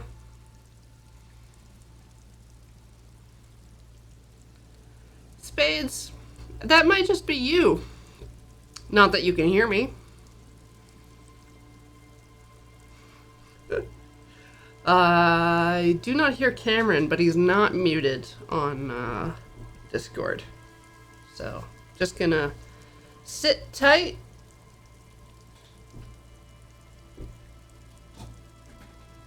Contemplate.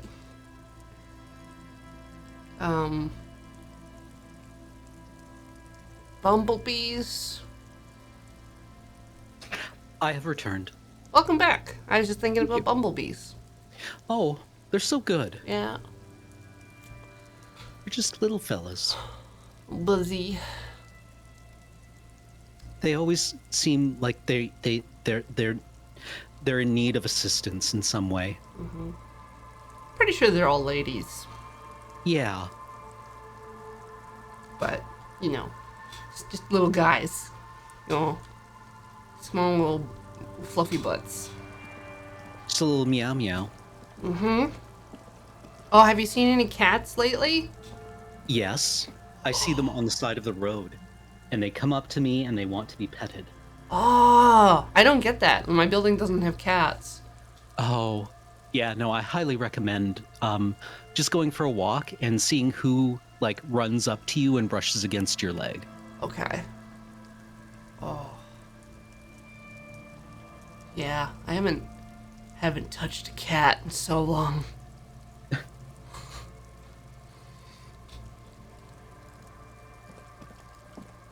My friends are constantly sending me cat photos of their own cats that they get to live and have and hold. Stop. Just up ahead. Danger. Uh-oh. You are prepared. Don't put away your friend, your weapon. It is glowing in your hand, ready to serve. Yes. Raindrops slip down the oily fabric of the tail end of your necktie turned fuse. Kim, there's danger up ahead. Yes, I hear commotion. Let's go. I'm ready to do this. Good. Be ready to take damage. I'm ready to take 3 damage. Yeah. Are we not going to equip our gun? I have the sword. I'm all out of shits to give, loincloth. Welcome to the fucking reckoning. Put your damn gun down. People are gonna get hurt. We need to talk this through. All right?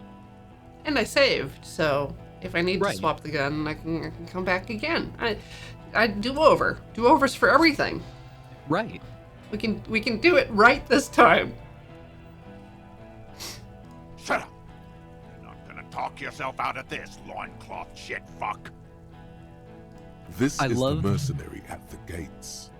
His chest rises and falls under the ceramic breastplate. His fingers reach for the butt of his sidearm. I love how they're lit from below. They're very unlike anyone else in the game. But all of the lighting on the mercenaries is from beneath them. Oh, are the portraits? Yes. Yes, not the models. I was like, Yes. It gives them a very, like, otherworldly appearance. mm-hmm. Or even, like, an infernal one, even. This is a misunderstanding. Nothing irreversible has happened yet. You can just return to your unit and forget all about this. The Kypt is merciful, willing to spare us if we just forget about our murdered and humiliated commander. I think we should just kill everyone, Corty. You are all drunk. Come to your senses. You won't gun down 7 people in the middle of the street. This isn't a frontier town or a jungle outpost. Easy, Lizzie. Let me handle it. I know guys like this. I'm sure we can come to a peaceful agreement. Uh-huh. Ain't that right, fellas? Titus is like the kind of guy who doesn't have to try very hard for everything to go his way.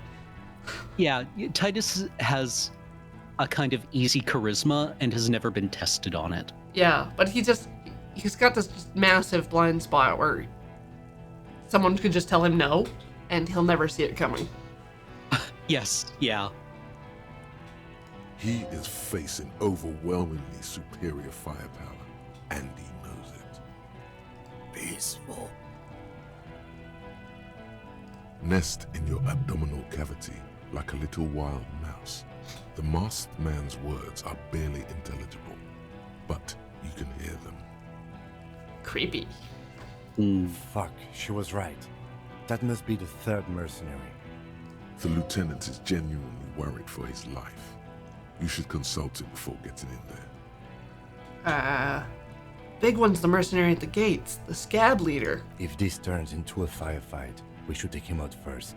A sound strategy. He's the leader. What do we do? My plan is not to get killed, but we have to intervene. Do I say we're out of time or stop?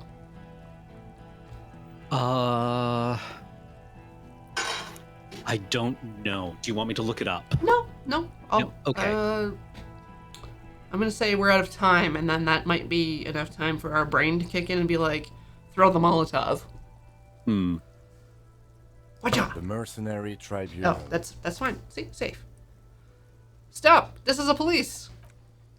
A single police. Get lost, comedian. You cops had your chance. Now it's fucking time for some justice. Pig fuck!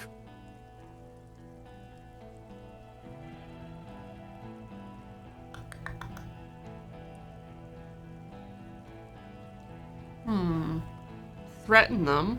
Threaten them. Threaten them. Don't engage.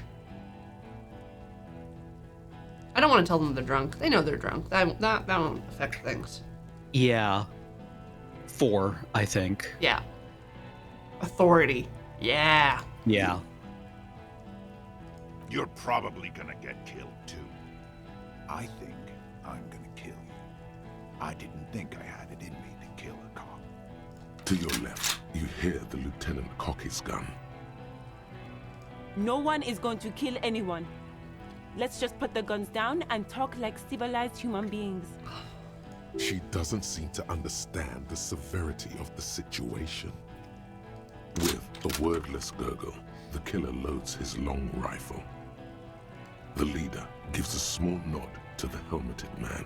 Suddenly, the blue medicinal spirit in your hand seems to have a pulsating glow. It feels enticing somehow.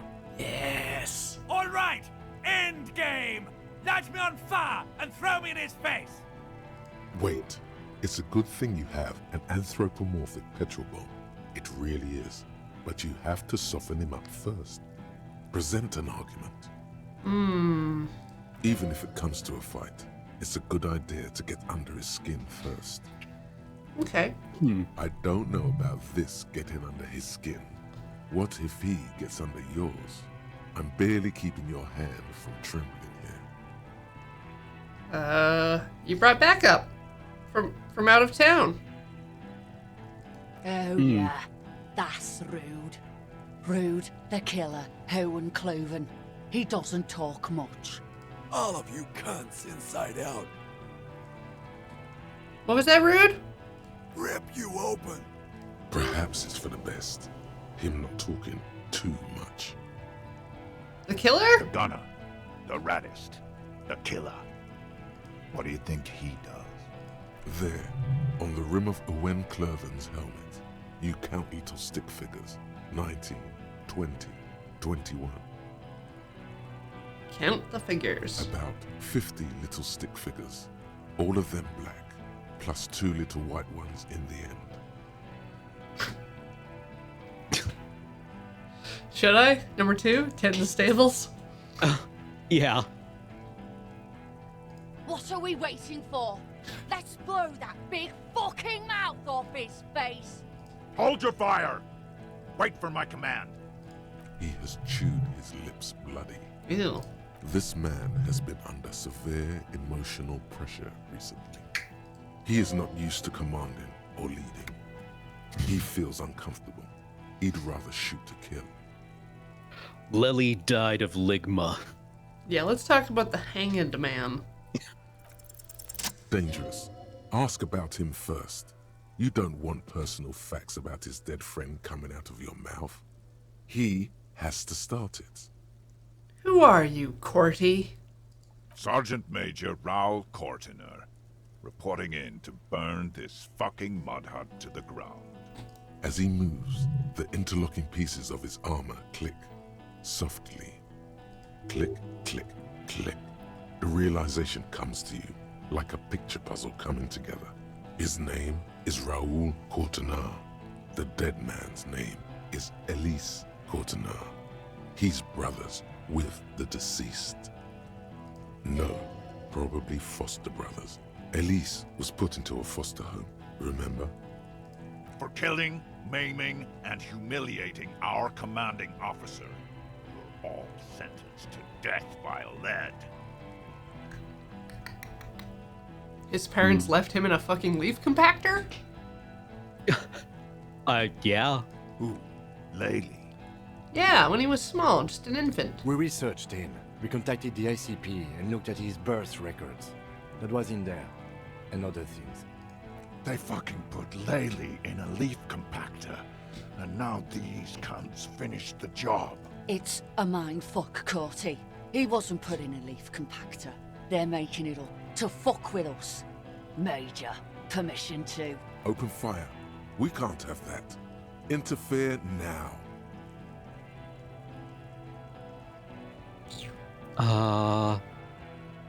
Yeah, he had blue eyes. Yeah. Baby blue, yeah. Like someone fucked up and put a baby's eyes on a grown man. It was creepy, but bitches like that shit, I guess. Or, I don't know what bitches like. I just know how to mow down cloths. Listen, you're Lily. Everyone says that good things about him. He was a talker. What do you mean, talker? We've heard testimony. People say he was charismatic, a nice guy to be around. Yeah, he liked to chat up the natives. Share leaflets, squeeze a bit of kit tass here and there. Great fucking idea that turned out to be. If Laylee was here, he would spare the lot of you. Maybe shoot one for sure. But me, I'm not a big fan of public affairs, Clay Monkey. I'll gun every one of you down for what you did. Ready to open fire, Major. At your command. Cortner. He sways from left to right, inspecting you. Raul and Ellis Cortner. Sorry about your brother. He wasn't my fucking brother. We just grew up on the same farm and got beat into place by the same sick fuck. Then went to the same military academy in the same unit in the same war. Same fucking mud hut town, too. Okay, good. Your brother did not deserve to go out like that, I promise. I will find his killer. Find his killer. Cop, his killer, stands right there, shitting his pants, and you're standing in the way, protecting them. I know what this tactic is, Silo Sam. You're gonna die for them. Right here. Big talk, but that leaf compactor won't leave his mind anytime soon. It's a small thing, but it got him off center. Should I try rhetoric? Yeah. Seems good. Yeah. All right, here we go. This is an illegal tribunal. Krenner would never sanction this. Who's the commanding officer? Take your pick. You only have time for one argument. Choose wisely. You were called down well once. What happened? What always happens when you get good at your job? That name meant night raids.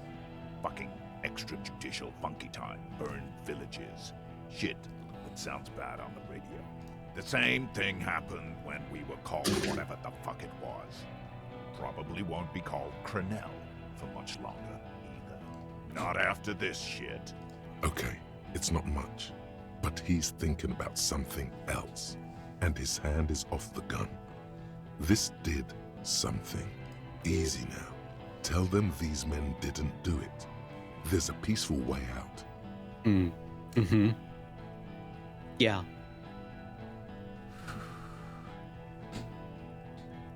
I mean, there is no peaceful way out. No, I don't have a thing. They didn't do it? They didn't do it. Yeah? Who did Someone else. How fucking convenient. Dang it! His fingers are twitching. Oh, I'm sorry. That's a draw reflex. He's about to draw. He was shot from a great distance. A sniper did it. You think I'm fucking stupid? How about the kid? Tell me. It's a magic fucking snipe. Listen, please. This cop and this drumhead court marshal won't decide who... Okay, alright. Seems good? Yeah? I mean, it's what we've The got. Hardy Boys confessed to hanging him. All together. Titus said we took him out back and hanged him. He said it loud. In a public place. Listen, he was shot, he wasn't hanged. You're lying. You heard wrong. She and these men have been helping us find the shooter.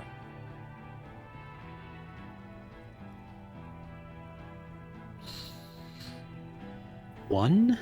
Yeah. And they confessed they were lying? Okay, yeah. Fucking liars. The shot rings in your ears. Alone, the young woman stands and looks behind her.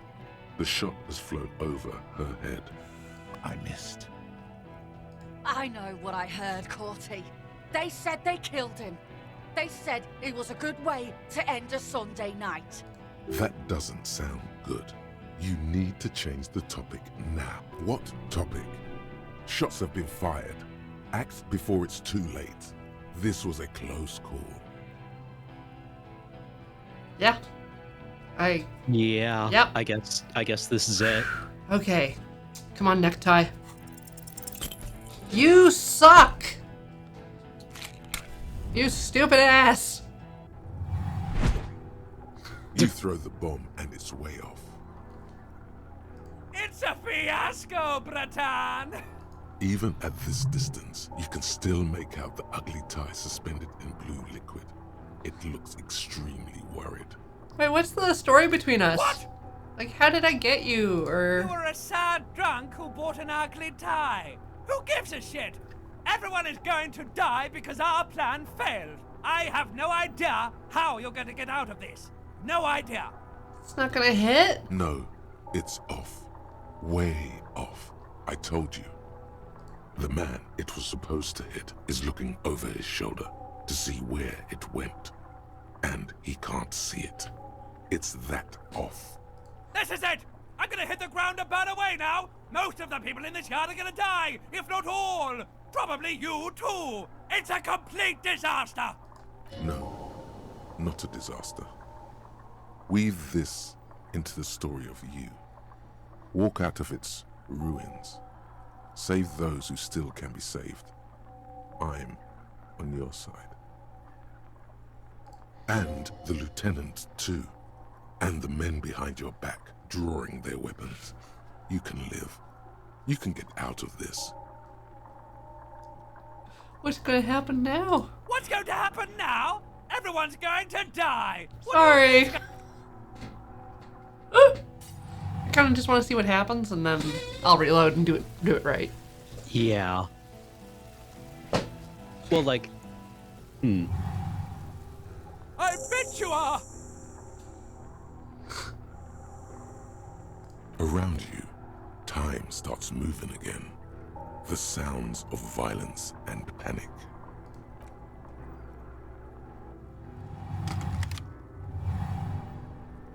To your right, the killer raises his rifle and takes aim at you. His moves are steady, but the long barrel of the rifle sways slowly. Blink, blink. You stare down the barrel of the gun. You see Rude's mask behind it, his eyes in the slit of the helmet, like a camera lens, focusing on you. No, I think I'll reload at this point. Mm-hmm. All right. Once more.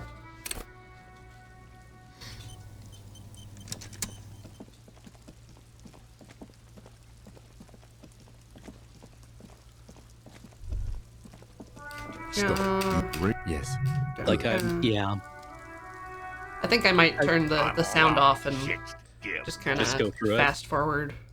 Yeah. Do, do, do, do, do, do, do. Try to mostly recreate what we did, although I don't know about the timing.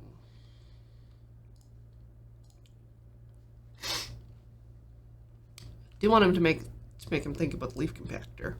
Yeah. Talk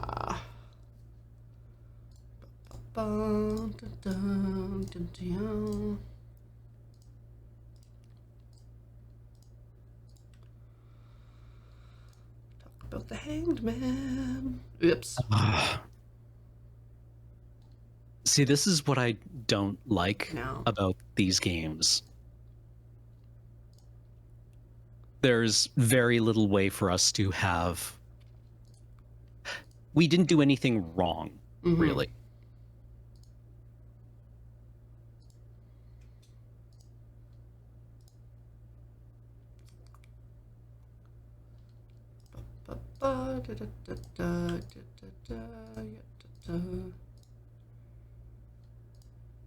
I'll just say he kills black people. Let's see. All of them black, plus 2 little white ones in the end.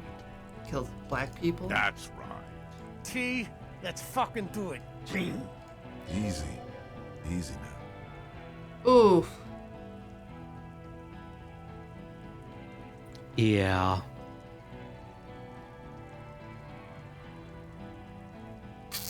That didn't take very long. No.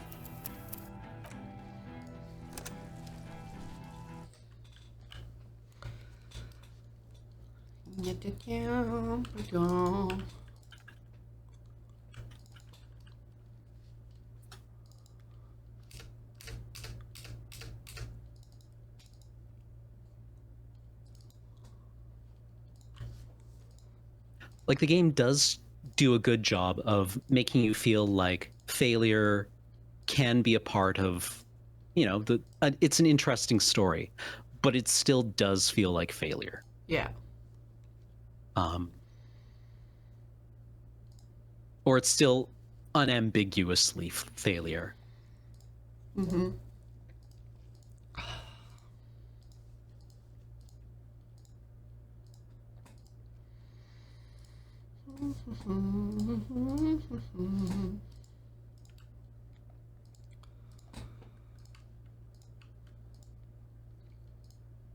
Big. Yay.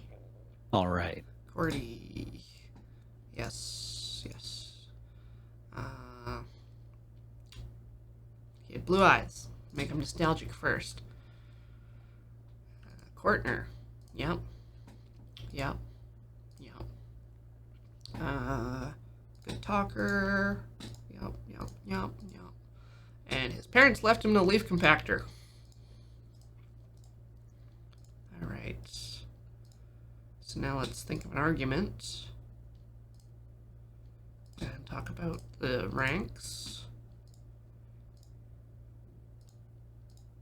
Okay.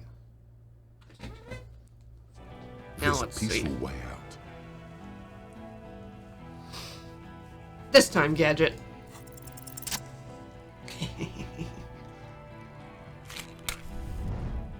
Eat it. With a crash of shattering glass and a terrible roar, the fire draws in oxygen. The bomb hits the mercenary in the chest, swallowing him in flames as he staggers backward. In the fiery inferno, you see your tie, coiling around the man's neck. It is no longer horrific, but beautiful and pure. I only ever wanted you to have fun, Harry. I didn't even know your name. My name, should you know it, is Jubson AS Men's Fashion Model, Colorful Tie, Catalog Number J327.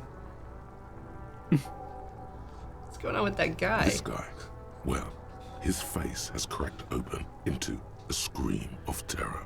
It looks like he's performing some sort of a shamanistic dance that requires you to be on fire. Yeah, his body contorts in a very disturbing manner. There's no mincing words with this one. He's dying a horrible, painful death as you're talking to your tie in your head.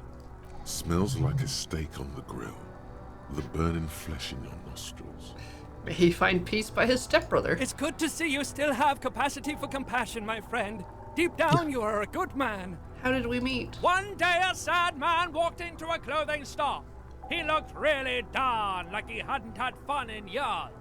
He needed someone to show him how to rock and roll again.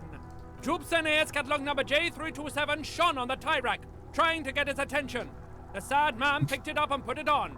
He looked at himself in the mirror, didn't smile. Nothing will ever kill me, but at least I'll have a funny tie. Oh. Oh no? This is gonna be fun? Oh, no, I just thought that was sad. It is sad. Yeah, but And it's from good. that moment on, we rode together. The rest of your clothes were still normal back then, but we took care of that soon enough. The tie started it. The tie took us down the disco road. It did. Normal police officer clothes just don't go well with a multi-pattern disco tie made of 98.7% pure flammable polyester. Did we have any fun? Truthfully, not a lot. I did everything a multi-pattern necktie can do to help a man. I mean, I tried to get you to do all the fun things. Drink beer, drink wine, drink cider. Go to parties with young people around and drink beer and cider. Do drugs too, so you don't fall asleep. You had some fun, but not enough to heal you. What's wrong with me? Your heart is broken, Bratushka, and it cannot be mended. Believe me, I've tried. Am I gonna stay like this forever? No, you're going to be mowed down by gunfire from the two remaining mugs. So no, not forever. Who broke my heart? You both did, Bratan. Deep down, you know it was both of you. Oh, the necktie speaks the truth. It really does. Oh, goodbye, necktie. See you on the other side. The necktie disintegrates into molten heat, its last remaining embers letting out a pop and crack that sounds like... Harry, for God's sake! Watch out!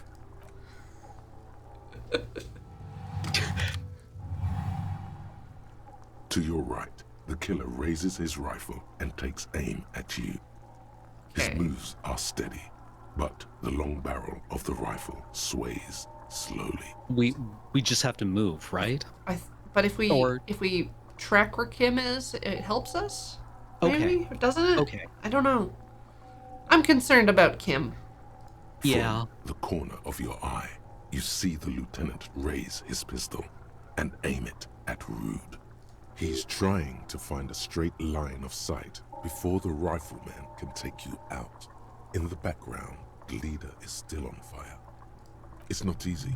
He has 0.6 seconds to do so. He won't make it. You're on your own. Alright, I'll dodge. Yeah. You leap left. A swarm of enemy lead passes mere millimeters from your side, tearing fabric off your coat. Feels like the lightest of tucks.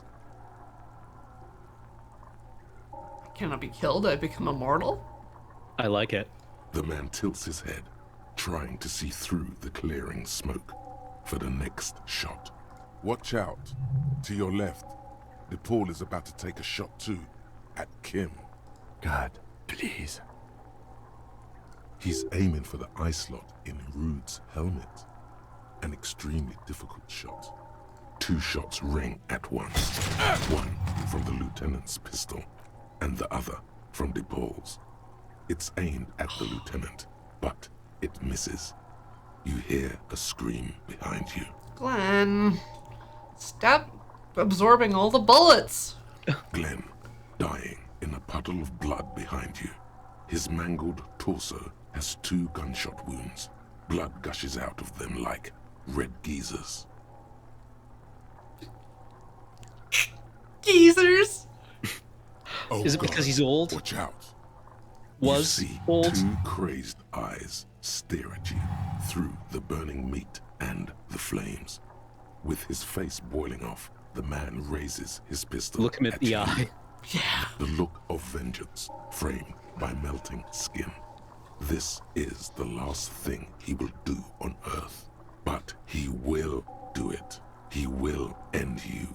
Here it comes. Death. I'm gonna do it. It's gonna happen.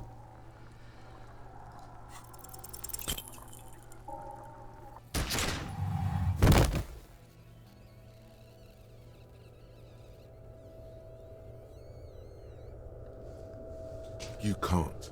There is no time. Something inside your pelvis explodes. Your entire lower body is on fire and your legs can't support you. You fall down like a rag doll. The pain is too immense to scream. It pushes the air out of your lungs.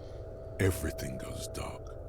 A distant blur as you recede into it. Listen through the darkness and the pain? The Hardy Boys are screaming, fighting, dying. Someone jumps over you. Nearby gunfire shatters glass. Stop! The cop! Protect the cop! He's down! What do I see? Nothing. A persisting darkness. Dancing lights of pain.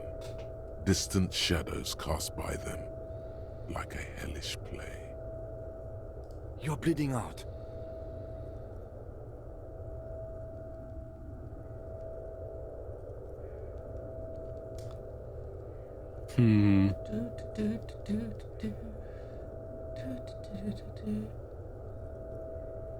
The wolf is at the door. He will eat the sun. I like the one about the white shadow, but we can go Apocalypse Cop, if you like. Or sad cop. No one wants to party with me. We tried to party.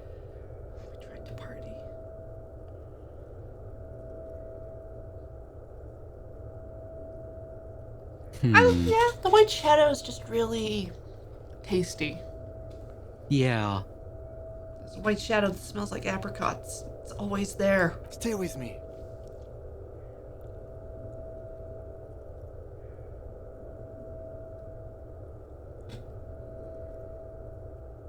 It said I have a vast soul. Do I have a vast soul? Yes. Yeah. Keep talking. You hear me? Stay awake. But you can't. It's so hard. Your eyelids grow heavy, and the sounds ever more distant. And a cold comes over you. The lieutenant, too, is somewhere far away, almost gone.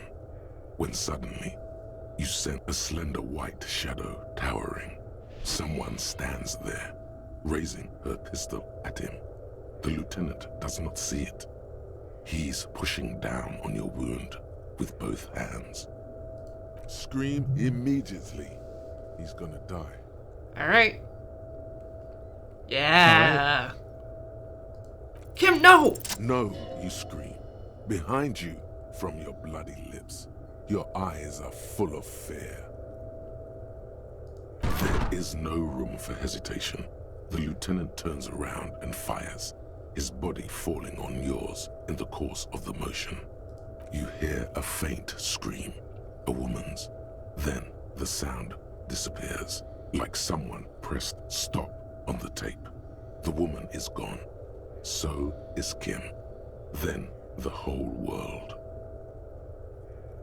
This is death. One more door, baby. One more door. Will I be a ghost? Brother, you already were a ghost. Up there screaming along with all of them, scaring each other. It's the living who are ghosts. The dead are silent. They don't rattle windows or write letters in blood. The living do. Leave them behind. Rest. No, let me back. Back into the fight. The fight? There is no fight. The fight is over.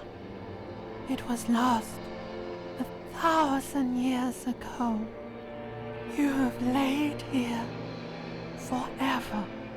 Keep falling deeper. Take the door. He's not taking it. His body is not taking it. Oh God, no. He's not disintegrating. He's swelling up instead.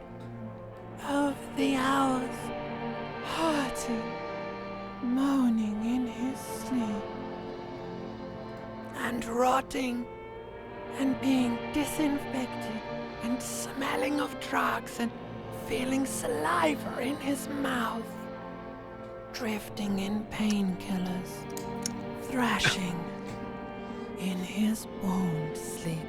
You ever just become conscious of your saliva? Constantly. He can't go. Not before the case is solved. There is a radio in the distance. A radio of the world. Playing sounds. Good morning, Elysium. Soon you will return to the world. Hours turn to days. Soon we will get up again and go through it again. Finally, we know what the infernal engine was outside. The clarion call. It was him. He is the infernal engine. He never stops. He only gets worse. Hell yeah. You know it, baby.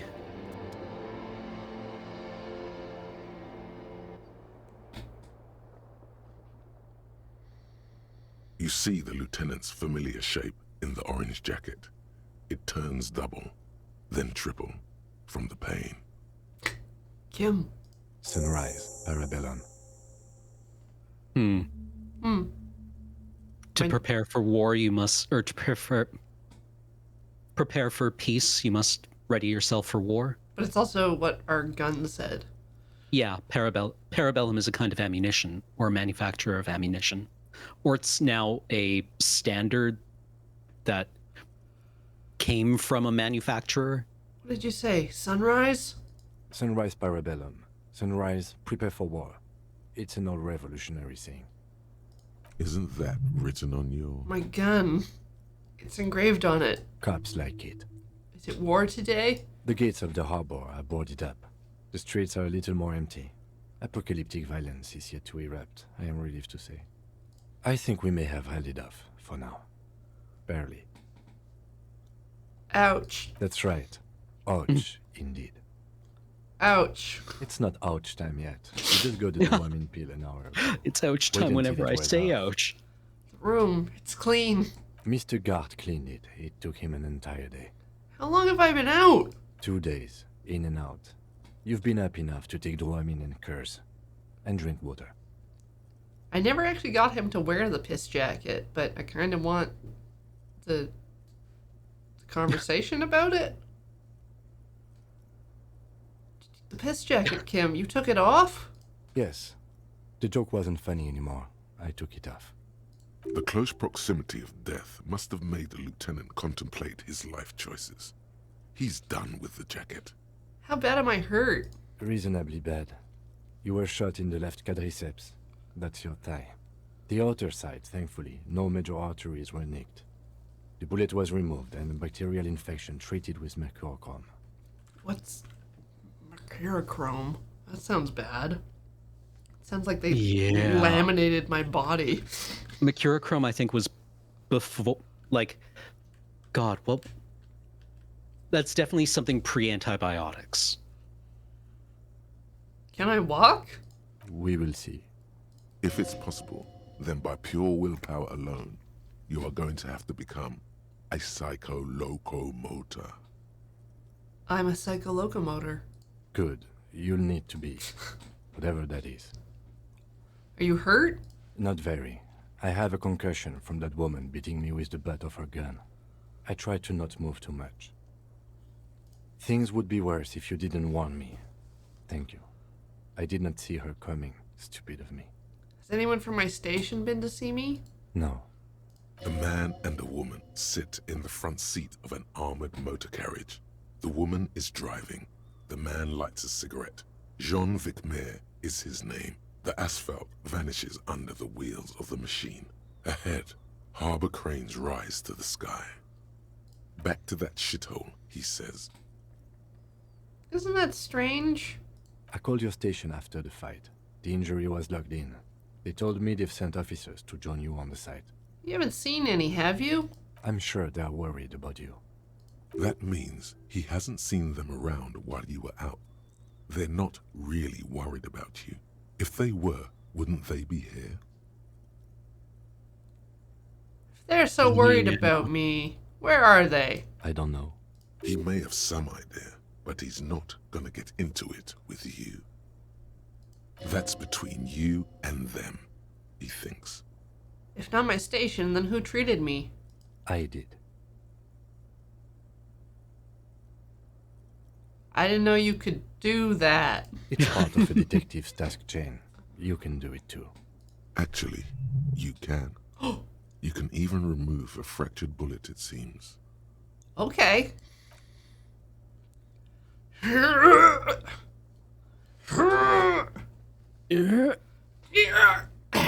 On your feet.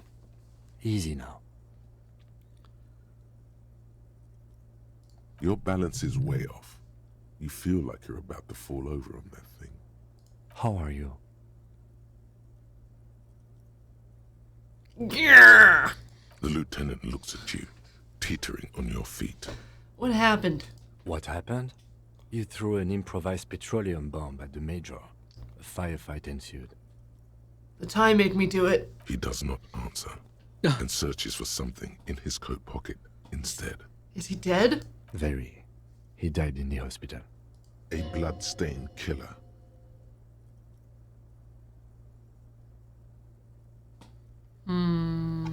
Gonna have to punch a fourth hole in my record. I'm a killer. You're an officer of the RCM. As retaliation, the rifleman tried shooting you. He missed, or you dodged. I dodged. Then I shot and wounded him, while Glenn took a bullet in the spine. It was meant for me. Glenn did not survive. This is not the first person to die in his place. He goes on.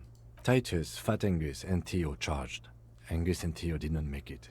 They both died before they made it to intensive care. Titus survives. So do Alain and the musician. I forget his name. Eugene? Yes. He's still alive too. Mm. You were bleeding out by then. I think you said something about your wife, and you warned me. I was able to disarm one of them, the Pole, before she got a jump on me. Thank you. I killed her. And that's what happened. Oh, now he's smoking indoors. He's earned that one. That's Kim's treat. They're all dead, all 3 of the contractors? The pole was the last to die. Everard had their bodies returned to Connell for a funeral.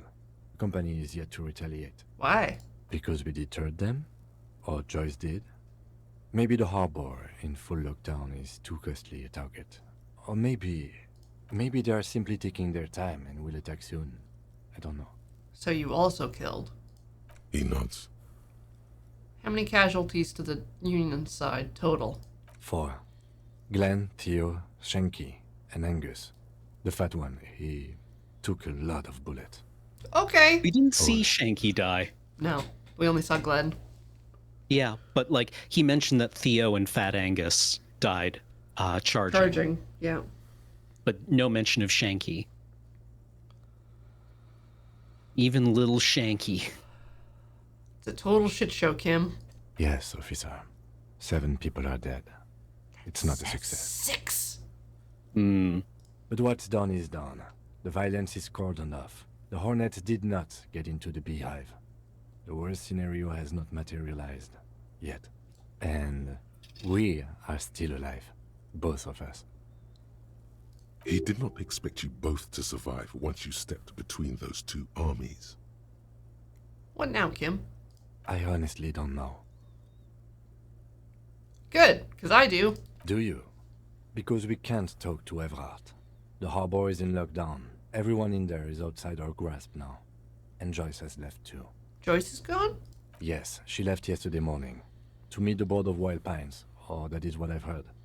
There's a pin somewhere in the machine that keeps Connell from sending in a death squad. Maybe it's her. Maybe she kept her hand. Either way, Ruby's gone, and Claudia too. We really should have arrested her, you know? Claudia's gone too? Oh yes. But she was so nice to us. To the tribunal showing up. I asked Mr. Gart. Turns out it was a bad idea not to arrest her. But maybe it was a good deed that will pay off in heaven. Who would have figured? By the way, the lieutenant does not actually believe you will be spiritually reimbursed for letting her escape. You just have to live with it. Who did it then, Kim? Who killed the hanged man? That was our job to find out, wasn't it? Honestly, I just don't know. Our circle of suspects is dead and gone. It's not a circle at all. It's a ruin.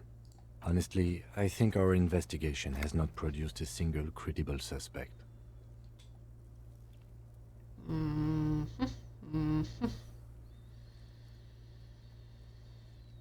It's simple. We have to locate communism. I'm afraid we may not be able to locate communism, Detective, on account of it being dead. It's making a massive comeback, Kim. Ideology does not have anything to do with the murder investigation at hand. I'm sorry, it does not. Yeah, there's a 28% possibility the shot came from a distance. We should go upstairs, rethink the ballistics in situ. I agree with this. What else? See? There's that. You can do ballistics. The footprints? Yes. God curse the footprints. Not solving the case for us. Au diable. The Maybells. What? This one. Every piece of garbage in the city is not connected to the case. You don't have to keep everything. He's wrong. Kim, every piece of garbage in the city is connected to the case. Okay. I have to find the gun? It's extremely easy. There are thousands lying around from the war, all completely unusable. It's precisely how easy it is that makes that bullet useless. There are all these old bunkers and weapon caches. Revolutionary era. We could find thousands more if we wanted. All of Revachol is full of them. But they seemed so mysterious. Can't believe they're fucking useless. No need to be melodramatic. This is because I'm Laputa Madre's peon, isn't it? Don't be narcissistic. Half the cops in Revachol West are his peonies. Even if you are, it is not a decisive factor in this case. That does make some sense. Alright. You know what I think about? Solving crimes? He arches his brow. The ceiling fan patiently spins overhead. Solving crimes is super easy. Really? Because to me, it seems solving crimes is hard. You're not ready to give up, are you? No. Are you ready to limp? I'm ready. Good. Where do you want to limp to? The lieutenant did mention doing more ballistics. Yeah, let's check Classia's room. Why not? Cool. Another look at the window, perhaps? The one he was shot through. I don't know. I can't think of anything better. Rhetoric. Rise and shine, comrade. God damn it. It's time to get to work. Ugh. Despite You again! Get out of here!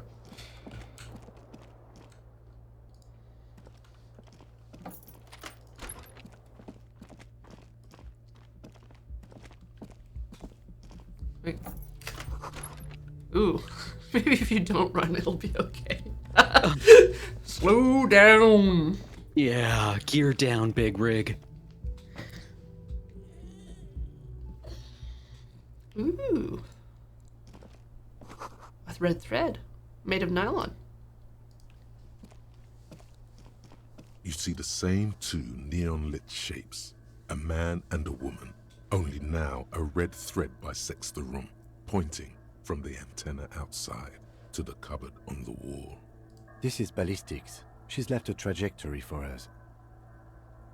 A ray of backward motion explodes from his mouth to the roof outside, A prime, to then widen into a radius of locations in Martinez, B prime, B double prime, and B triple prime. Where does the thread lead? It suggests the bullet came from the extreme upper quadrant of possible angles, from a point beyond the roof, B triple prime, the island in the bay. How does she know how to do this? She was there that night. She would have known precisely where the bullet hole was in the glass. She had a long time to think about it after, standing on that roof, staring at the glass. It also looks like there may be more to her skill set than we know. The question is, should we trust her? I just don't know. Indeed. Neither do I. Is she trying to tell us the shot came from the islet? Unless she thinks the perpetrator was standing on the ring antenna. That is where the thread seems to point. It's also the only point of origin we haven't ruled out yet. So it is. For a second he seems tired. You seem unenthusiastic. I just haven't gotten a lot of sleep these past few days. He doesn't really believe this will yield anything. Maybe we should head to the island?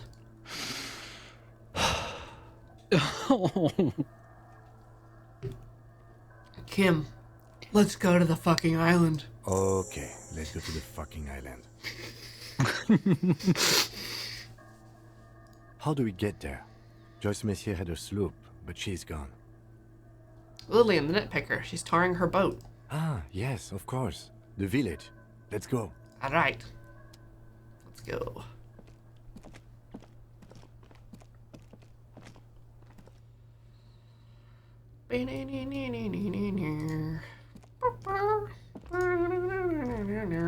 Oh wait, there's a thingy. She left something on the table. Next to the stack of bills, you see a note. A few lines jotted down in large, uneven handwriting, just as the writer was about to rush out the door. I'm sorry, I fucked everyone over. P.S. I didn't kill him. P.P.S. Gift upstairs. A gift. Left in a hurry. It's hardly surprising. Leave.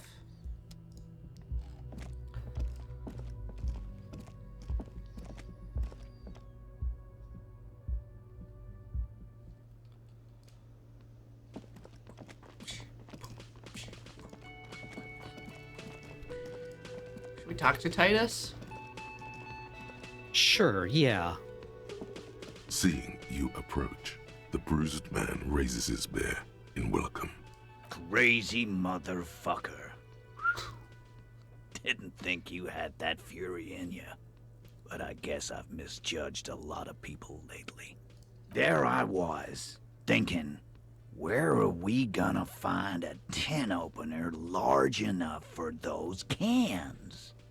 Then Capo Loco shows up and just sets a man on fire. Impressive shit, Copper.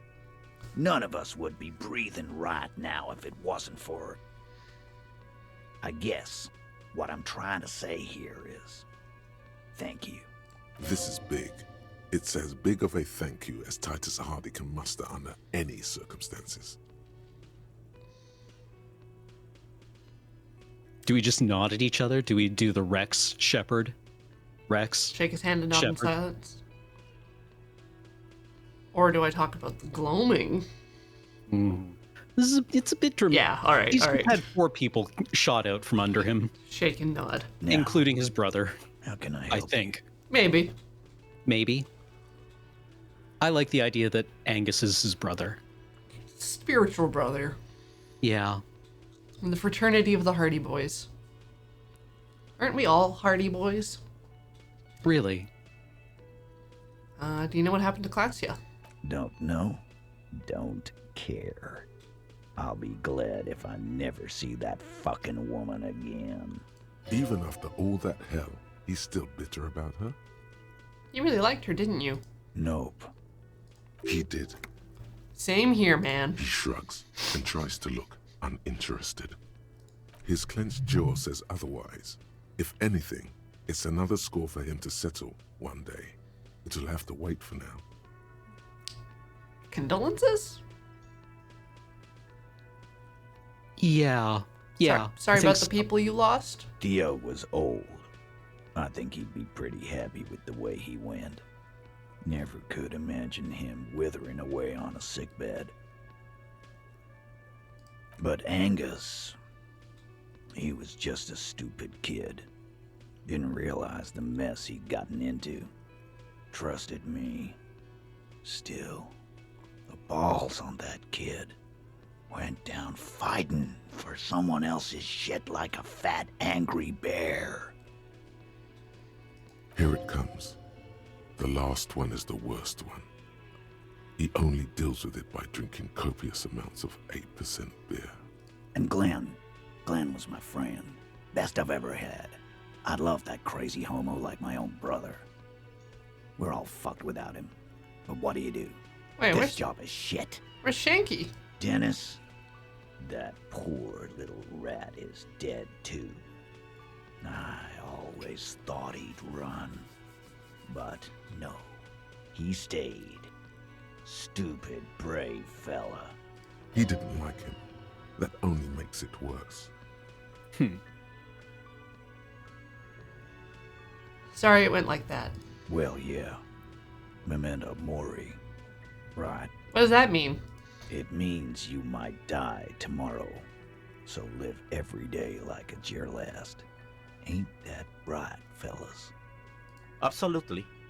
Today, I'm going to get drunk, eat good food, and bed a good-looking guy. 'Cause tomorrow, a motor carriage might run me over. Or you might die of a heart failure or syphilis. Just throwing that one out there. Might have a little syphilis problem. Hey, fuck you for ruining a beautiful idea. Well, hitting the road. Toodles. Take care, coppers. You two look after yourselves now. Death passed on you today, but men don't get that lucky twice. Copo loco. And normal cop, I guess. Good luck, Chandra. Scars made the best tattoos, they say. Thanks for getting involved, guys. Not a lot of cops would step into that line of fire, but you did. And if you ever feel like the uniform is holding you back, I've got a few vacancies. You'd make one hardy boy, copper. And Titus Hardy himself would make a good officer. That man was born to lead. Sure, the RCM could really use a guy like you, Titus. Think about it. I will, capo. That's a promise.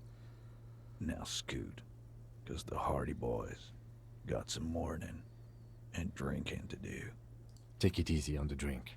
The danger has not passed. This town needs you on your feet. Good point, Beano Claude. We'll keep the vault under 12% tonight.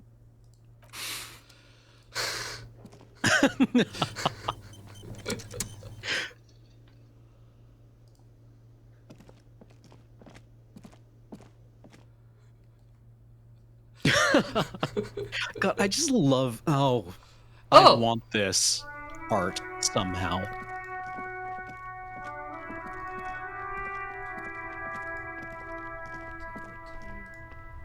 Right. Un jour je serai de retour près de toi.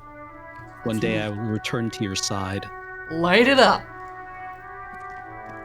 The pyre. The graffito has been painted over the traces of the fight that took place here. It smells of blood and heavy fuel oil. This was Cindy the Skull. Looks like Cindy the Skull finally found the words for her masterpiece. The lieutenant crouches, touching the fuel oil with his finger. It's like incredibly sweet. Mm-hmm. Like this is the hardest thing I've ever seen. Oh, just gonna cry here a little bit. Yep. Yeah. But yeah, no, it's extremely tender and hardcore at the same time. Mm-hmm. Looks like it. Yes. This is still fresh. It wasn't here yesterday. Smell heavy fuel oil. And blood. Some of it is even yours. Heavy fuel oil. Isn't that flammable? Step back, Lieutenant. The fuel oil catches fire immediately with an ominous hiss. A bright orange flash across the surface of the letters. Only Black one smoke thing to say. rises from the burning message. Nothing? Or Disco Elysium? Just mine would be one, but yeah, you do you. Come on, let's boogie. The lieutenant has taken a small step back. He looks at your face illuminated by the flames and nods silently. Then the fire falters. The flames warmed him too. Not at all in a bad way. Let's go to that island. Slowly, the flames subside, the fuel burning out. The air still smells of mazout and springtime. Ah. Hmm.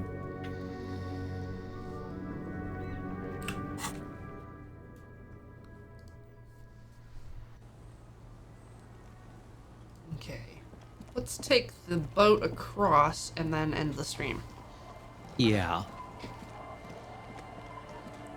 Hey, Lillian, can I borrow your boat? Officer, what happened? You're limping. Why are you limping? You look terrible. Your sword did nothing. You're not limping. You're you. She sounds almost disappointed with you, reprimanding you for falling and hurting your knee. You seem angry. Why? Look at you. You can barely walk. I'm a cop. I don't merely exist in this world. I live in the between life and death. Everyone does that, in a way. You don't have to get shot for that. What happened to you anyway? We heard gunshots from the town. They were closer than usual. There was an exchange of fire on Rue de Saint-Guylaine. It's nothing to be worried about, madame. Madame. You didn't only get shot.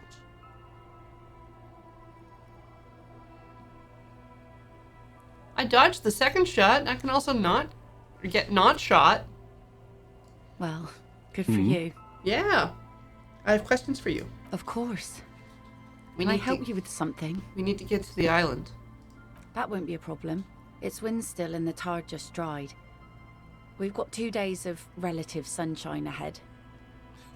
2 days of sunshine. I just got a bacterial infection. Everything's looking up. I'm sad to hear that. Take care of that with ether, will you? Yeah. Not too many RCM men. Now. Definitely will. Hell yeah. To lose the first one. That's cool. You boasting your bacterial infection like that.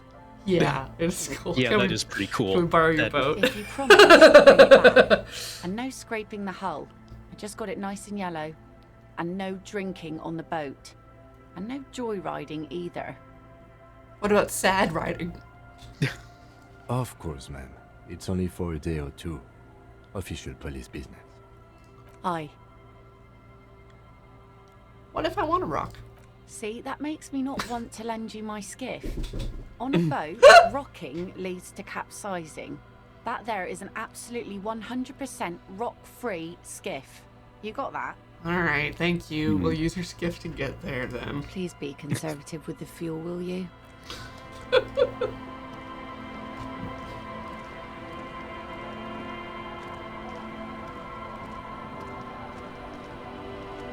If I don't have the boombox, will it make the song? I don't think it. I don't know. It would be a shame to miss it. Yeah, I'm not gonna take that chance. Want to Be Free is a very good song. A skiff with a small steering engine in the back floats on the calm mirror of the sea. The boat's belly is a shiny yellow color, industrial paint over fresh tar. You see it reflect off the water, along with the factory number, A72. Once you get in, that's it. One pull of the starter handle, and you're off into the bay. A strange trepidation comes over you. Are you sure you want to go now? Have you made all the necessary preparations? Closed all your accounts? Remember what the net picker said. It's a small tank. You won't be going back and forth on this. You take the engine, Kim. I'll hold the boombox. What? You heard me. Do you think they had Kim just come in for an entire day, or Kim's VA come in for an entire day of just saying, what? Huh? What? What? What do you mean? I don't think that works that way. Very cool. Now tune it to SAD FM. You know you want to. Yes, SAD FM clearly. is a radio station specializing in sad, slow rock songs. You seem to know its frequency by heart. Yeah. Lo-fi beats to cry to.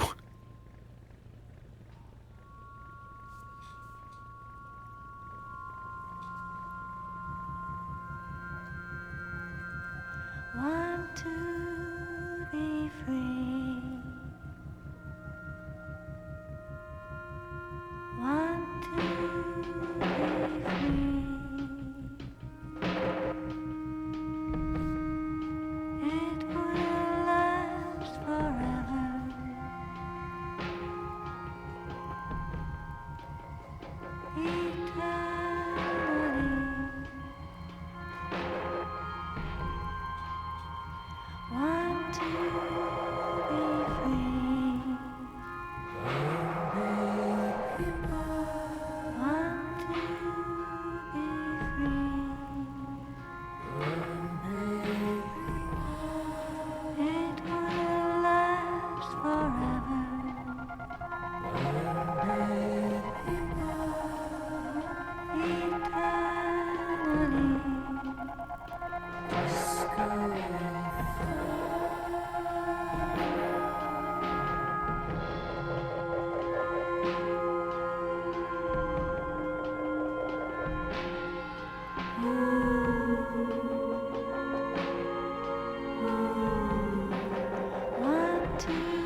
The boat comes to a slow stop. The lieutenant turns the engine off. Then there's silence. In the silence, a sputter of wings. A flock of quails takes off in the distance. Let's go.